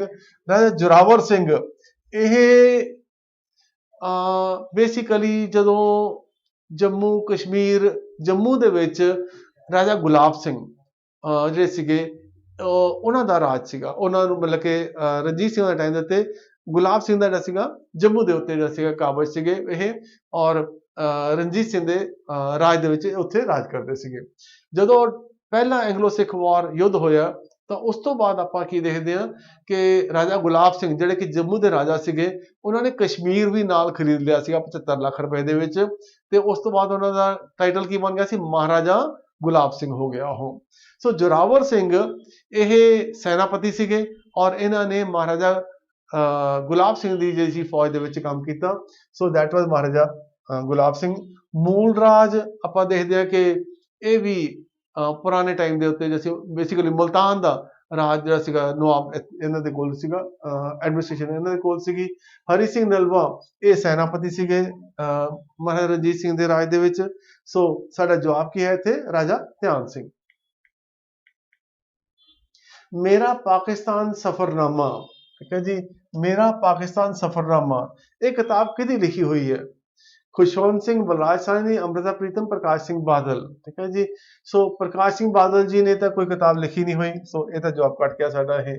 ਅੰਮ੍ਰਿਤਾ ਪ੍ਰੀਤਮ ਦੀ ਇਹਦੇ ਬਾਰੇ ਪੋਇਮ ਹੈ, ਮੈਂ ਆਖਾਂ ਵਾਰਿਸ ਸ਼ਾਹ ਨੂੰ ਕਿਤੇ ਕਬਰਾਂ ਵਿੱਚੋਂ ਬੋਲ, ਠੀਕ ਹੈ ਜੀ, ਉਹ ਪੋਇਮ ਹੈ ਪਰ ਨਾਵਲ ਕੋਈ ਨਹੀਂ ਲਿਖਿਆ ਹੋਇਆ। ਖੁਸ਼ਵੰਤ ਸਿੰਘ ਦੀ ਪਾਰਟੀਸ਼ਨ ਬਾਰੇ ਕਿਤਾਬ ਹੈ, that is train to Pakistan, ठीक है जी, दैट इज एक नॉवल लिखा हुआ है। ਇਹ ਕਿਤਾਬ ਜਿਹੜੀ ਮੇਰਾ ਪਾਕਿਸਤਾਨ ਸਫਰਨਾਮਾ ਇਹ ਬਲਰਾਜ ਸਾਹਨੀ ਦੀ ਲਿਖੀ ਹੋਈ ਹੈ। ਸੋ ਇਹਦਾ ਜਵਾਬ ਕੀ ਹੋਇਆ? ਬਲਰਾਜ ਸਾਹਨੀ। ਬਲਰਾਜ ਸਾਹਨੀ ਤੁਹਾਨੂੰ ਇਹ ਵੀ ਯਾਦ ਹੋਣਾ ਚਾਹੀਦਾ ਹੈ ਬਹੁਤ ਮਸ਼ਹੂਰ ਫਿਲਮ ਕਲਾਕਾਰ ਸੀਗੇ ਔਰ ਇਹਨਾਂ ਨੇ ਪਿਕਚਰਾਂ ਦੇ ਵਿੱਚ ਬਹੁਤ ਕੰਮ ਕੀਤਾ। ਪੁਰਾਣੀ ਪਿਕਚਰ ਜੇ ਕਦੇ ਦੇਖੋ, ਵਕਤ ਇੱਕ ਪਿਕਚਰ ਸੀਗੀ, ਉਹਦੇ ਵਿੱਚ ਬਹੁਤ ਵੱਡਾ ਰੋਲ ਇਹਨਾਂ ਨੇ ਨਿਭਾਇਆ ਸੀਗਾ। ਵਕਤ ਹੋ ਗਈ, ਫਿਰ 2 ਬਿੱਗਾ ਜ਼ਮੀਨ ਹੋ ਗਈ। ਤੋ ਇਸ ਤਰ੍ਹਾਂ ਦੀਆਂ ਪਿਕਚਰਾਂ ਦੇ ਵਿੱਚ ਬਹੁਤ ਸ਼ਾਨਦਾਰ ਰੋਲ ਜਿਹੜਾ ਸੀਗਾ ਬਲਰਾਜ ਸਾਹਨੀ, ਇਹਨਾਂ ਦਾ ਪੁੱਤਰ ਵੀ ਪਰੀਕਸ਼ਿਤ ਸਾਹਨੀ, ਉਹਨਾਂ ਨੇ ਪਿਕਚਰਾਂ ਦੇ ਵਿੱਚ ਕੰਮ ਕੀਤਾ ਹੋਇਆ। ਸੋ ਬਲਰਾਜ ਸਾਹਨੀ ਜਿਹੜੇ ਸੀਗੇ ਉਹਨਾਂ ਦਾ ਇਹ ਲਿਖਿਆ ਹੋਇਆ ਹੈ। Dera Baba Jaimal Singh is situated in which place of Punjab? ਸੋ ਪਹਿਲਾਂ ਤਾਂ ਇਹ ਪਤਾ ਹੋਣਾ ਚਾਹੀਦਾ ਡੇਰਾ ਬਾਬਾ ਜੈਮਲ ਸਿੰਘ ਹੈ ਕੀ ਇਹ। ਡੇਰਾ ਬਾਬਾ ਜੈਮਲ ਸਿੰਘ ਇਹ ਜਿਹੜੇ ਆਪਣੇ ਆਪਾਂ ਜਾਣਦੇ ਹਾਂ ਕਿ ਜੋ ਨਿਰੰਕਾਰੀ ਨੇ, ਠੀਕ ਹੈ ਜੀ। ਸਿਮਿਲਰਲੀ ਰਾਧਾ ਸਵਾਮੀਜ਼ ਨੇ, ਰਾਧਾ ਸਵਾਮੀਆਂ ਦਾ ਜਿਹੜਾ ਡੇਰਾ ਹੈਗਾ ਉਹ ਕਿਸ ਜਗ੍ਹਾ ਦੇ ਉੱਤੇ ਹੈਗਾ? ਉਹ ਬਿਆਸ ਦੇ ਕੰਢੇ ਉੱਤੇ ਡੇਰਾ ਬਾਬਾ ਜੈਮਲ ਸਿੰਘ ਜਿਹੜਾ ਸੀਗਾ ਇਸ ਜਗ੍ਹਾ ਦੇ ਉੱਤੇ, ਬਿਆਸ ਦੇ ਕੰਢੇ ਦੇ ਉੱਤੇ ਜਦੋਂ ਆਪਾਂ ਜਲੰਧਰ ਤੋਂ ਅੰਮ੍ਰਿਤਸਰ ਨੂੰ ਜਾਂਦੇ ਹਾਂ ਤਾਂ ਰਸਤੇ ਦੇ ਵਿੱਚ ਪੈਂਦਾ ਹੈ। ਸੋ ਡੇਰਾ ਬਾਬਾ ਜੈਮਲ ਸਿੰਘ ਜਿਹੜਾ ਸੀਗਾ ਇਹ ਰਾਧਾ ਸਵਾਮੀਆਂ ਦਾ ਡੇਰਾ ਹੈ ਜਿਹੜਾ ਕਿ ਪੰਜਾਬ ਦੇ ਵਿੱਚ ਹੈ। ਸਾਨੂੰ ਇਹ ਵੀ ਥੋੜ੍ਹਾ ਜਿਹਾ ਪਤਾ ਹੋਣਾ ਚਾਹੀਦਾ ਕਿ ਜਦੋਂ ਆਪਾਂ ਗੱਲ ਕਰੀਏ ਰਾਧਾ ਸਵਾਮੀਆਂ ਦੀ। ਤਾਂ ਰਾਧਾ ਸਵਾਮੀ ਸੈਕਟ ਕਦੇ ਸ਼ੁਰੂ ਹੋਇਆ ਸੀਗਾ? ਇਹ ਸ਼ੁਰੂ ਤੋਂ ਹੋਇਆ ਸੀ ਆਗਰੇ ਦੇ ਵਿੱਚ ਸ਼ੁਰੂ ਹੋਇਆ ਸੀਗਾ, ਬਾਬਾ ਦਿਆਲ ਦਾਸ ਦੇ ਨਾਲ ਸ਼ੁਰੂ ਹੋਇਆ। ਉਸ ਤੋਂ ਬਾਅਦ ਜਿਹੜੇ ਸੀਗੇ ਇਹਨਾਂ ਦੇ 2 ਸੈਕਟ ਬਣ ਗਏ, ਔਰ ਉਸ ਤੋਂ ਬਾਅਦ ਇਹਨਾਂ ਦੇ ਇੱਕ ਸੈਕਟ ਜਿਹੜਾ ਸੀਗਾ ਉਹ ਬਿਆਸ ਦੇ ਕੰਢੇ ਆ ਕੇ ਇਸ ਜਗ੍ਹਾ ਦੇ ਉੱਤੇ ਉਹਨਾਂ ਨੇ ਆਪਣਾ ਡੇਰਾ ਲਗਾਇਆ, ਜਿਹਨੂੰ ਡੇਰਾ ਬਾਬਾ ਜੈਮਲ ਸਿੰਘ ਕਿਹਾ ਜਾਂਦਾ ਹੈ। ਸੋ ਇਹ ਜ਼ਿਲ੍ਹਾ ਕਿਹੜਾ ਪੈਂਦਾ? ਇਹ ਜ਼ਿਲ੍ਹਾ ਅੰਮ੍ਰਿਤਸਰ ਪੈਂਦਾ। ਸੋ ਇਹ ਵੀ ਸਾਨੂੰ ਪਤਾ ਹੋਣਾ ਚਾਹੀਦਾ। ਸਾਕਾ calendar is associated with king. ਸਾਕਾ ਕੈਲੰਡਰ ਇਹ ਅੱਜ 1922 ਚੱਲ ਰਿਹਾ ਹੈ, ਠੀਕ ਹੈ ਜੀ। ਪਰ ਕਈ ਵਾਰੀ ਆਪਾਂ ਦੇਖਦੇ ਹਾਂ ਕਿ ਕਈ ਵਾਰ ਲਿਖਿਆ ਹੁੰਦਾ ਇਹਦੇ ਵਿੱਚ 2000 ਤੁਹਾਡਾ ਇਹਦੇ ਵਿੱਚ 1922 ਦੇ ਵਿੱਚ ਆਪਾਂ 78 ਐਡ ਕਰ ਦਿਆਂਗੇ, ਠੀਕ ਹੈ ਜੀ। 78 ਐਡ ਕਰ ਦਿਆਂਗੇ, ਸੋ ਦੈਟ ਵਿਲ ਬੀ ਤੁਹਾਡਾ ਇਹ ਬਣ ਜਾਏਗਾ 2022 ਦੇ ਵਿੱਚ ਆਪਾਂ ਐਡ ਕਰ ਦਾਂਗੇ, ਠੀਕ ਹੈ ਨਾ। ਸੋ ਇਟ ਵਿਲ ਬੀ 2100 ਬਣ ਜਾਏਗਾ ਤੁਹਾਡਾ ਇਹ 2100 ਸਾਕਾ, ਠੀਕ ਹੈ ਜੀ। ਸੋ ਸਾਕਾ 2100 ਚੱਲ ਰਿਹਾ ਇਸ ਵੇਲੇ। ਬੇਸਿਕਲੀ ਇਹ ਵੀ ਸਰਕਾਰ ਦਾ ਮਾਨਤਾ ਪ੍ਰਾਪਤ ਕੈਲੰਡਰ ਹੈ, ਪਰ ਆਪਾਂ ਦੇਖਦੇ ਹਾਂ ਜਿਹੜਾ ਕੈਲੰਡਰ ਹਿੰਦੁਸਤਾਨ ਚੱਲਦਾ ਪਿਆ ਨਾਰਮਲੀ ਜਿਹੜਾ ਚੱਲਦਾ ਪਿਆ ਉਹ ਇੱਕ ਉਹਨੂੰ ਗ੍ਰੇਗੋਰੀਅਨ ਕੈਲੰਡਰ ਕਹਿੰਦੇ ਆਪਾਂ ਇਹ। ਪਰ ਇਹ ਕੈਲੰਡਰ ਜਿਹੜਾ ਸੀਗਾ ਇਹ ਕਨਿਸ਼ਕ ਨੇ ਸ਼ੁਰੂ ਕੀਤਾ ਸੀਗਾ 78 AD ਦੇ ਵਿੱਚ, ਔਰ ਕਨਿਸ਼ਕ ਆਪਾਂ ਜਾਣਦੇ ਹਾਂ, ਠੀਕ ਹੈ ਜੀ। ਇਹ ਕਸ਼ਮੀਰ ਦੇ ਵਿੱਚ ਇਹਨਾਂ ਦੀ ਜਿਹੜੀ ਸੀਗੀ ਰਾਜਧਾਨੀ ਸੀਗੀ, ਔਰ ਉਹਨਾਂ ਨੇ ਜਿਹੜਾ ਸੀਗਾ 78 AD ਦੇ ਵਿੱਚ ਇਹ ਕੈਲੰਡਰ ਸ਼ੁਰੂ ਕੀਤਾ ਸੀਗਾ। ਸੋ ਇਹਦਾ ਜਵਾਬ ਕੀ ਹੋਏਗਾ ਸਾਡਾ? ਇਹ ਕਨਿਸ਼ਕ ਇਹਦਾ ਜਵਾਬ ਹੋਏਗਾ। Which musical instrument of Punjab associated with flute. Flute ਦਾ ਮਤਲਬ ਕੀ ਹੋਇਆ? ਬੰਸਰੀ ਹੋਇਆ। ਬੰਸਰੀ ਦੇ ਵਰਗਾ ਹੋਰ ਕਿਹੜਾ ਐਸਾ ਇੰਸਟਰੂਮੈਂਟ ਹੈ ਪੰਜਾਬ ਦੇ ਵਿੱਚ? ਸੋ ਮੈਨੂੰ ਲੱਗਦਾ ਤੁਹਾਨੂੰ ਜਵਾਬ ਪਤਾ ਹੀ ਹੋਏਗਾ। ਅਲਗੋਜ਼ਾ ਉਹਨੂੰ ਕਹਿੰਦੇ ਨੇ ਆਪਾਂ। ਸੋ ਅਲਗੋਜ਼ਾ 2 ਬੰਸਰੀਆਂ ਨੇ ਇਕੱਠੀਆਂ ਜਿਹੜੀਆਂ ਸੀਗੀਆਂ ਮੂੰਹ 'ਚ ਰੱਖ ਕੇ ਵਜਾਈਆਂ ਜਾਂਦੀਆਂ ਨੇ, ਇਹਨਾਂ ਨੂੰ ਕੀ ਕਿਹਾ ਜਾਂਦਾ ਹੈ? ਇਹਨਾਂ ਨੂੰ ਅਲਗੋਜ਼ਾ ਕਿਹਾ ਜਾਂਦਾ ਹੈ। ਸੋ these are the question ਜਿਹੜੇ ਕਿ ਪੰਜਾਬ ਦੇ ਅੱਜ ਆਪਾਂ ਨੇ ਡਿਸਕਸ ਕੀਤੇ ਨੇ। ਉਮੀਦ ਹੈ ਕਿ ਤੁਹਾਨੂੰ ਇਹ एग्जाम काम आएंगे। Thank you. हेलो एवरीवन, कैसे हैं आप सब? चलिए, अपनी जो सीरीज हमारी चल रही है उसका 32 हम लोगों टेस्ट सीरीज लेकर आए हैं। 32nd नंबर ऑफ टेस्ट ये हमारे पास हो रहा है। इसके जीके क्वेश्चंस देखते हैं कि क्या क्वेश्चंस रहे हैं, उसके अराउंड क्या हमारे पास थ्योरीज रहेंगी as usual. So let us begin with this. चलिए, पहला क्वेश्चन देखते हैं। Tax imposed on import is known as. अब जो सामान आप बाहर से भारत में मंगाते हो इसे किस तरीके के टैक्स के अंदर कैटेगरी में काउंट किया जाता है? तो ये टैक्स आपके पास क्या कहलाता है? कस्टम ड्यूटीज, ठीक है। इसको लिए हम वर्ड क्या यूज करते हैं कि ये हमारे पास क्या है? कस्टम ड्यूटीज है ये हमारी, ठीक है। चलिए, एक्साइज घर के लिए होता है, कस्टम बाहर के लिए होता है आपका, ठीक है। चलिए, विच of the following is ocean is S shaped, ठीक है। तो एस शेप का जो ओशन आपके पास वो अटलांटिक ओशन, ठीक है। 2 कॉन्टिनेंट्स के बीच में ये बसा हुआ आपका ओशियन है। जैसे कि ये मेरा नॉर्थ अमेरिका है, ठीक है। सॉरी, ये मेरा नॉर्थ अमेरिका हो जाएगा, साउथ अमेरिका हो जाएगा, ठीक है। दिस इज अफ्रीका, ठीक है। और ये मेरा यूरोप है। तो ये जो बीच में वाटर बॉडी है एस शेप में दिखाई देती है, इसे हम लोग बोलते हैं अटलांटिक ओशियन, ठीक है। दूसरे नंबर पे मेरा इंडियन, इसे हम इन्वर्टेड वाई के तौर पर देखते हैं, इन्वर्टेड वाई, ठीक है। इन्वर्टेड वाई की फॉर्म में अगर आपको पेपर में पूछा जाए तो आंसर हो जाता है इंडियन ओशियन, ठीक है। चलिए next, the average density of earth is, जो मीन डेंसिटी है अर्थ की कितनी है? 5.5 ग्राम पर क्यूबिक सेंटीमीटर, ठीक, क्यूब, ठीक है। आसान क्वेश्चन है class. Who termed the uprising of 1857 as the first war of independence, ठीक है। 1857 की क्रांति से रिलेटेड काफी सारे डिफरेंट वर्जन्स दिए जाते हैं कि इसको क्या क्या नाम दिया जाए। जैसे अंग्रेजों ने इसे म्यूटनी कहा, म्यूटनी का मतलब होता है सैन्य विद्रोह। लेकिन भारत के एक बड़े महान स्वतंत्रता सेनानी हुए वीडी सावरकर, जिनके अराउंड काफी कंट्रोवर्सी आज की डेट में भी चल रही है, और इन्होंने कहा था कि फर्स्ट वॉर ऑफ इंडिपेंडेंस है ये, ठीक है। आजादी की जो पहली लड़ाई थी वो 57 में लड़ी गई, 1857 में लड़ी गई, ठीक है। Next, who was the last governor general of independent India? Class देखो, इंटरेस्टिंग क्वेश्चन है। लास्ट गवर्नर जनरल इंडिपेंडेंट आपके पास कौन बन रहे हैं? Chakravarti Rajagopalachari. First independent of free India, first governor general of free India, तब आपका आंसर हो जाता है लॉर्ड माउंटबेटन, ठीक है। तो ऐसे क्वेश्चंस का ध्यान रखिए क्लास, कई बार टीजर्स होते हैं, ये क्वेश्चंस आपको तंग करते हैं, ठीक है। चलिए next, the headquarters of Ghadar party was in San Francisco. 1913 के अंदर एक पार्टी बनती है, ठीक है, जिसे नाम क्या दिया जाता है? गदर पार्टी। इनके न्यूज़पेपर का नाम भी गदर ही था। लाला हरदयाल, सोहन सिंह बखाना, ठीक है, ये सारे लोग इसके बड़े प्रोमिनेंट लीडर माने जाते हैं, ठीक है। सरदार करतार सिंह सराबा सॉरी, तो वो भी इसी के लीडर माने जाते थे, ठीक है। चलिए, who wrote the famous song सारे जहां से अच्छा हिंदुस्तान हमारा, ठीक है, one of the young poets of his own time in the early 1930s, ठीक है, सर मोहम्मद इकबाल खान, ठीक है, इन्होंने कहा था कि there should be a land जो मुसलमानों के लिए एक सैक्रेड प्लेस हो। हालांकि इन्होंने अलग मुल्क की बात नहीं की थी, अलग मुल्क का कंसेप्ट किसी और का जाता है, लेकिन पाकिस्तान को ड्रीम करने वाले पहले व्यक्ति मोहम्मद इकबाल साहब भी माने जाते हैं। तो इन्होंने एक गाना भी लिखा था कि सारे जहां से अच्छा हिंदुस्तान हमारा। ऑक्सफोर्ड यूनिवर्सिटी के अंदर पढ़ने वाले बड़े जबरदस्त शायर और कवि हुआ करते थे। डेथ बड़ी ट्रेजिक है इनकी। How many members are nominated in Rajya Sabha by the president, तो जो नंबर ऑफ मेंबर्स आप नॉमिनेट करते हो दैट इज 12, 12 लोगों को आप नॉमिनेट करते हो। What is the minimum age of that is required to be member of Lok Sabha, तो मिनिमम एज कितनी है आपकी लोकसभा के मेंबर बनने की? 25 वर्ष है, ठीक है। वहीं राज्यसभा की कितनी हो जाती है आपके पास? 30 वर्ष। अगर आपको ग्राम सभा का मेंबर बन रहा है तो एज कितनी है आपकी? 28। और आपको सरपंच या पंचायत में जाना है या आपको म्युनिसिपल कॉर्पोरेटर बनना है तो एज मिनिमम कितनी होती है? 21। तो चारों लिखी हुई है, ध्यान रखिएगा।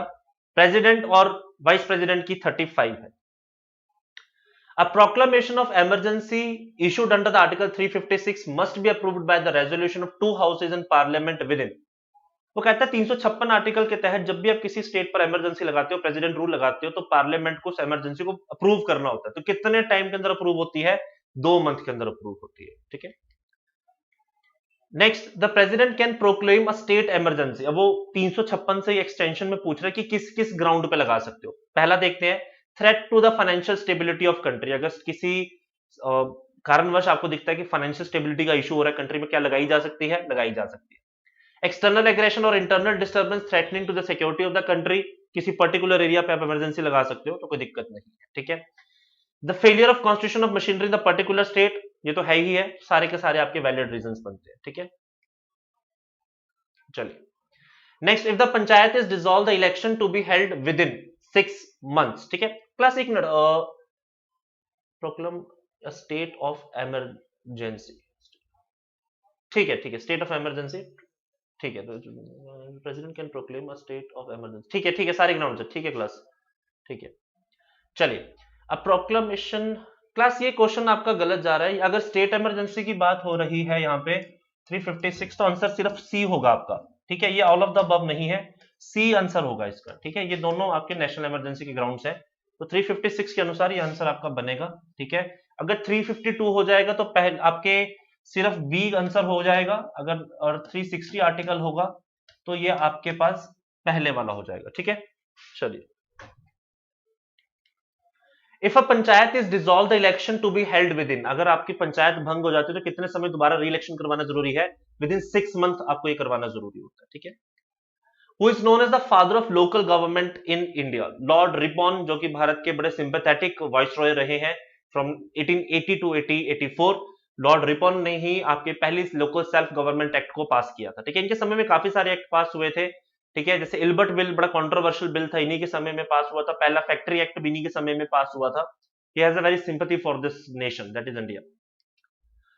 The parliament of which country approved a bill to reallocate the country's capital as the present capital is facing the threat of sinking? तो इंडोनेशिया अपनी कैपिटल बदल रही है। इंडोनेशिया की जो कैपिटल है आपके पास जकार्ता, उसको बदला जा रहा है, ठीक है। आपको कमेंट सेक्शन में लिख के बताइए कि कौन सी जगह पे इसका कैपिटल बन रहा है, ठीक है। चलिए, the ministry of coal has launch dash portal on January 21 to share की performance indicator related to the coal sector. Coal sector की तरक्की को देखते हुए एक सेटअप किया गया था ताकि इसके पैरामीटर्स को चेक किया जा सके, इसमें इंप्रूवमेंट की जा सके। तो कोयला दर्पण इसका पोर्टल है, और आपको जान के थोड़ी खुशी होगी कि पिछले साल के कंपैरिजन में इस साल हमारी कोल की प्रोडक्शन बढ़ी है, इंप्रूव हुई है। Next, the ministry of electronics and information technology has approved setting up of India's first gramophone innovation centre in which state? तो आपके पास ये कहां पर है? ग्रेफाइन की जो इनोवेशन है that is in the Kerala, ठीक है। चलिए, next, doctor V Anantha Nageswar, noted professor, writer, author and consultant, has been appointed to which of the position of Indian government? ये चीफ इकोनॉमिक एडवाइजर अपॉइंट किए गए हैं गवर्नमेंट ऑफ इंडिया के, ठीक है। अपॉइंटमेंट सेक्शन से क्वेश्चन है class. Next, Indian Army signed a contract worth of 3,131.82 crores with Bharat Dynamic Limited Hyderabad for the manufacturing supply of Concourse M missiles. ठीक है, Concourse missiles है. ये कौन से मिसाइल्स है? ये एंटी टैंक गाइडेड मिसाइल्स है. ठीक है, एंटी टैंक गाइडेड मिसाइल्स है आपकी Concourse M missiles. Next, dash has become the first country in the world to administer DNA vaccine. तो दुनिया में पहली बार डीएनए बेस पर कोविड वैक्सीन बनाने वाली जो कंट्री है वो इंडिया है आपके पास. ठीक है.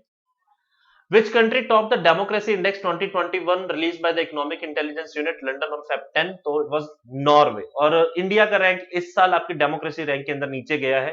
ठीक है, लेकिन जिसने टॉप किया है वो आपके पास नॉर्वे है. ये सीक्वेंस ही लिखा हुआ है क्लास. सेकंड नंबर पे स्वीडन थी, थर्ड पे फिनलैंड, फोर्थ पे स्विट्जरलैंड आपके पास. ठीक है, और सेकंड इसमें न्यूजीलैंड भी है बीच में. चलिए, वर्ल्ड संस्कृत डे. ठीक है, ये कब मनाया जाता है आपके पास? On the Purnima of which Hindu calendar? तो श्रवण मास जो आपका होता है, श्रवण जब आप अक्टूबर नवंबर का जो महीना बीच में आता है, उसकी जो श्रवण मास की पूर्णिमा होती है उसमें आप संस्कृत डे को सेलिब्रेट करते हैं. इंडिया सेलिब्रेट्स अक्षय ऊर्जा दिवस on 20 August. Which of the who is the current union minister for the ministry of new renewable energies? तो राजकुमार सिंह इसके न्यू मिनिस्टर अपॉइंट किए गए हैं. Where was the capital of northeastern part of the Avanti महाजनपद was located? तो महाजनपद जो आपके पास अवंती है, इसकी दो कैपिटल हुआ करती थी. एक आपके पास माहेशमती है, आपने मूवी भी देखी होगी, और दूसरी आपकी उज्जैन है. During the Sangam age which of the following was the main Chola port? तो चोलाओं वंश से क्वेश्चन पूछा गया, तो Kaveri Pattinam is one of the very important port city of Chola empire. ठीक है. Which of the following river is not in Asia? अब ये देखो, अब आपने इन डेप्थ ज्योग्राफी पढ़ी होगी तो पता लग जाएगा आपको. बर्ग नहीं है. ठीक है, बर्ग आपकी साउथ अमेरिका में है. एमोर, लेन, मेकोंग, ये सारी की सारी आपके पास इंडियन सॉरी एशिया के अंदर है. एमोर रशिया में है. लेना भी आपकी चाइना रशिया के पास है. मेकोंग आपकी चाइना के पास है. तो ये सारी है, बर्ग नहीं है आपके पास. Which among the following processes result of lowering the landscape? ठीक है, तो लोअर लैंडस्केप के लिए प्रोसेस जो आपके किस वजह से हो जाता है? इरोजन, मास वेस्टिंग, वेदरिंग, इन सब की वजह से आपको लोअरिंग ऑफ लैंडस्केप दिखाई देता है कि वो घिसना शुरू हो जाता है. ठीक है. चलिए, who administer the oath of the person appointed as a जज ऑफ सुप्रीम कोर्ट? जब आप सुप्रीम कोर्ट के जज अपॉइंट होते हो तो आपको शपथ कौन दिलवाता है? President of India. A person who is not a member of state legislature can appointed as chief minister for how many months? 6 months. Prime minister को भी कर सकते हो. इनफैक्ट आप किसी को मिनिस्टर भी बना सकते हो, कैबिनेट मंत्रालय भी दे सकते हो 6 महीने के लिए, अगर आपने इसको इलेक्शन नहीं लड़वाया. कंडीशन अप्लाई ये है कि आपको 6 मंथ के अंदर अंदर आपको किसी ना किसी सीट से इलेक्शन जीतना होता है, एंट्री लेनी होती है. Which of the following cities diesel locomotive works of Indian Railways located? That is in Varanasi. ठीक है, यहाँ पे डीजल इंजन बनते हैं आपके. ठीक है, ऐसे इलेक्ट्रिकल इंजन आपके चित्रांजनपुर में बनते हैं. Chittaranjan, that is in west Bengal. ठीक है. Next, who is the current February 21 chairman of PM economic advisor? तो विवेक दिब्रॉय आपके पास उस समय के चीफ इकोनॉमिक एडवाइजर है काउंसिल की. ठीक है, चेयरमैन. चलिए, this is all we have from this section. बाकी सेक्शन के लिए जुड़े रहे. तब तक के लिए बहुत बहुत धन्यवाद. God bless you all. Take care. Hello student, कैसे हैं आप लोग? मैं उम्मीद करता हूं बहुत अच्छे होंगे. जैसे कि आपको पता है, हर हफ्ते ज्ञानम आपके लिए एक मॉक टेस्ट लाता है जिसके वीडियो सॉल्यूशन भी हम आपको प्रोवाइड करवाते हैं. तो चलिए, आज मैं फिर से आपका स्वागत करता हूं ज्ञानम के मॉक टेस्ट में, और हम यहां पे डिटेल में देखेंगे कि कंप्यूटर के किस टाइप के क्वेश्चन आपके पास आए थे और उन्हें कैसे टैकल आप कर सकते हैं. चलिए जी, स्टार्ट करते हैं. सबसे पहला फर्स्ट क्वेश्चन की अगर मैं बात करते हूं तो यहाँ पे देखते हैं, a letter, memo, proposal or other file that is created using Microsoft Word is called. अब प्रपोजल बनाते हैं, लेटर आप बनाते हैं, मेमो आप बनाते हैं, तो वो जब भी बनाते हैं वर्ड के ऊपर तो कैसे उसको क्या बोला जाता है? तो सबसे पहले थोड़ा ध्यान देंगे, यहाँ पे एमएस वर्ड की ही बात साफ तौर पे करी गई है. तो अगर मैं बात करता हूँ, मास्टर है, स्लाइड है, डॉक्यूमेंट है, वर्कशीट है. देखो, आपके पास यहाँ से ही आइडिया आपको लगा लेना है कि एमएस वर्ड की अगर बात की है तो माइक्रोसॉफ्ट शीट तो कभी नहीं बनेगा, word sheet, work sheet.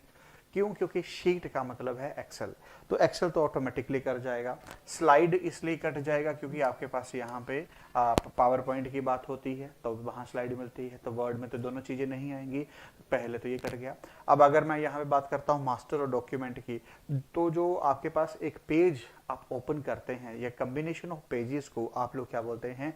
Document बोलते हैं। तो यहाँ पे आंसर क्या बनेगा? आपके पास सी ऑप्शन, ए जो है आपके पास कैंसल आउट हो जाएगा, तो answer is C option. Hopefully बात आपको क्लियर हुई होगी। चलिए नेक्स्ट क्वेश्चन देखते हैं। अगला question, a micro second is dash of the second. तब आपको ये याद होना चाहिए माइक्रो सेकेंड जो वो कितने के बराबर होता है? 1 मिलियंथ ऑफ द सेकेंड के बराबर जो है होता है। मेरे को लगता है ये स्टैंडर्ड आप लोगों को आते होंगे, मिलियन बिलियन आपके पास है, आपने बचपन से ही पढ़ रखा होगा, ठीक है? तो होपफुली बात आपको क्लियर है। चलिए नेक्स्ट की अगर हम बात करता हूँ, ये क्वेश्चन बहुत अच्छा क्वेश्चन है। इस क्वेश्चन में देखते हैं क्या लिखा है। The dash format works best for image that have only a few distinct colors। अब यहाँ पे देखिए कलर्स की बात करी गई है, इसका क्या मतलब है? अब अगर मैं बात करता हूं, जैसे आज की डेट में आप लोग मोबाइल चलाते हैं तो गिफ फाइल आती है, MPGE फाइल आती है, JPEG फाइल आती है, तो इनमें आपके पास जो कलर्स की बात करी जाए तो वो कम्बिनेशन किस में सबसे ज़्यादा मिलती है? आज की डेट में छोटे छोटे इमेजेस मॉजीज आपको भेजते हैं जिसमें गिफ लिखा होता है, GIF, उसमें मैक्सिमम जो है कलर्स कम्बिनेशन आप लोग यूज़ कर सकते हैं। तो इसका आंसर बनेगा GIF, GIF फाइल जो है आपके पास यहाँ पे रहेगी। तो होपफुली बात क्लियर है। नेक्स्ट क्वेश्चन की बात करते हैं, विच of the following device is a volatile storage. अगर वोलाटाइल की बात करते हैं तो आपको एक बात हमेशा याद रखनी है, बाकी कुछ हो चाहे ना हो, हमेशा आंसर किसको करेंगे? रैम को आंसर करेंगे, क्योंकि हार्ड डिस्क जो है सेकेंडरी मेमोरी है, तो ये आंसर नहीं होगा। Magnetic tape secondary memory, floppy disk secondary memory, तो आपको यहाँ पे ये आंसर करना है। तो ये वोलाटाइल का मतलब है रैम और नॉन वोलेटाइल का मतलब है रोम। तो होपफुली ये बात आपको क्लियर है। नेक्स्ट बात करता हूं, अगला क्वेश्चन भी देखते हैं। नेक्स्ट क्वेश्चन में क्या है? There are many type of plotter available. हमारे पास काफी टाइप के प्लॉटर जो है available. Which of the following is the type of plotter. मतलब ये पूछा है कि जो टाइप है प्लॉटर की वो कितनी है? वो बेसिकली दो टाइप होती है। सबसे पहला है ड्रम प्लॉटर और दूसरा है फ्लैट बेड प्लॉटर। तो ये दोनों के दोनों क्या हैं? प्लॉटर के टाइप होते हैं। तो आंसर बनेगा डी ऑप्शन, कि यहाँ पे दोनों के दोनों जो है आंसर बनेंगे। तो both A and B are your answer. ये आपको याद रखना है। एक फ्लैट बेड होता है और एक आपके पास ये होता है। अब इसी में ना कई बार एक और क्वेश्चन भी पूछ लिया जाता है, आपके पास एक ऐसा डिवाइस बताइए जो प्रिंटर भी है और प्लॉटर भी है। तो एक ऐसा डिवाइस जो प्रिंटर की तरह भी ट्रीट होता है और प्लॉटर की तरह भी ट्रीट होता है, दैट इज ड्रम। पूछा जा चुका है कई बार ये पेपर में। तो यहाँ पे इसका आंसर आएगा, ये प्रिंटर भी है और प्लॉटर। ठीक है, तो ये आपको याद रखना है कि इसे दोनों की तरह ट्रीट किया जाता है। चलिए नेक्स्ट क्वेश्चन की अगर मैं बात करता हूं, what is the Microsoft window XP. अब माइक्रोसॉफ्ट विंडो एक्सपी है क्या? Is an operating system, is a word processor, database या फिर एप्लीकेशन। आपको पता है एप्लीकेशन सॉफ्टवेयर तो नहीं है, आपको पता है डेटाबेस प्रोग्राम तो नहीं है, आपको पता है वर्ड प्रोसेसर तो नहीं है। अब ये क्या है? एक ऑपरेटिंग सिस्टम है। ये क्या है? आपके पास एक ऑपरेटिंग सिस्टम है। ठीक है, तो होपफुली पहले ये बात आपको क्लियर है कि आपके पास विंडोज क्या है? Is an operating system. Next question की बात करते हैं। अगला क्वेश्चन है आपके पास, which of the following language are directly executable by computer CPU। Machine language, high level assembly language या सेकंड जनरेशन लैंग्वेज। तो जो CPU है वो 01 की फॉर्म समझता है, जिसे मशीन लैंग्वेज भी आप लोग यहाँ पे बोलते हैं और बाइनरी लैंग्वेज का नाम भी आप लोग दे देते हैं। सो answer is A option. Next question की अगर मैं बात करता हूं तो अगला क्वेश्चन जो है ये रहा आपकी स्क्रीन के ऊपर। हाँ, अगले क्वेश्चन की अगर हम बात करते हैं, in what form of the is the data expressed in a digital computer, binary, tertiary, primary, secondary. तो जो डेटा है वो कैसे रिप्रेजेंट किया जाता है डिजिटल कंप्यूटर में? बाइनरी की फॉर्म में, जिसे 0 और 1 की तरह भी सम टाइम हम लोग रिप्रेजेंट करते हैं। बाइनरी का एक्चुअल मीनिंग ही 0 और 1 होता है। तो answer is A option. Next question की अगर मैं बात करता हूं, अगला क्या है आपके पास, it is a type of printer which can print multiple carbon copies at once. आपके पास what is the name of this printer type. तो आपको ये बताना है कि एक टाइम में मल्टीपल कॉपीज निकाली जा सकती हैं, इम्पैक्ट है, लेजर है, इंकजेट है, नन ऑफ द अबव। तो कार्बन कॉपी की तरह इसका यूज किया, मतलब एक बार ऊपर आपने पेपर के बीच में कार्बन लगा दिया और नीचे वो प्रिंट लिखते हैं तो वो नीचे उसकी छाप छूट जाती है, तो वो होता है आपके पास इम्पैक्ट प्रिंटर। वो कौन सा होता है? इम्पैक्ट प्रिंटर आपके पास होता है, जिसमें अगर आप बटन दबाते हैं तो हैमर उठती है, पेपर के ऊपर स्ट्राइक करता है, बटन दबाएंगे हैमर उठेगा, पेपर के ऊपर स्ट्राइक करेगा। तो अपनी छाप, अगर एक ही डॉक्यूमेंट आपको 4 पेजों में बनाना है तो उसे मल्टीपल कार्बन लगा दीजिए, उनकी सभी की छाप एक ही बारी वहां पे छूट जाती है। So answer is impact printer. चलिए नेक्स्ट क्वेश्चन है, which key combination is use to select the entire document. मेरे को लगता है ये आपको मालूम है, Ctrl+A। तो इसका तो बहुत सिंपल है। तो यहां तक जुड़ने के लिए आपका बहुत बहुत धन्यवाद। Thank you class. Hello student, कैसे हैं आप लोग? उम्मीद करते हैं बहुत अच्छे होंगे। तो जैसे कि आपको पता है कि ज्ञानम हर हफ्ते आपके लिए एक मॉक टेस्ट लेके आता है, तो मैं आशीष आज आपके साथ फिर से हाजिर हुआ हूं। रीजनिंग के सारे क्वेश्चन जो कि आपके पास एग्जाम में आए थे, उसको कैसे टैकल यहाँ पे करना है वो हम यहाँ पे डिस्कस करेंगे। तो चलिए स्टार्ट करते हैं। सबसे पहले ये रहा आपके पास फर्स्ट क्वेश्चन। अगर मैं यहाँ पे बात करता हूँ फर्स्ट क्वेश्चन की, तो इस क्वेश्चन में देखते हैं आपके पास क्या बोला गया है।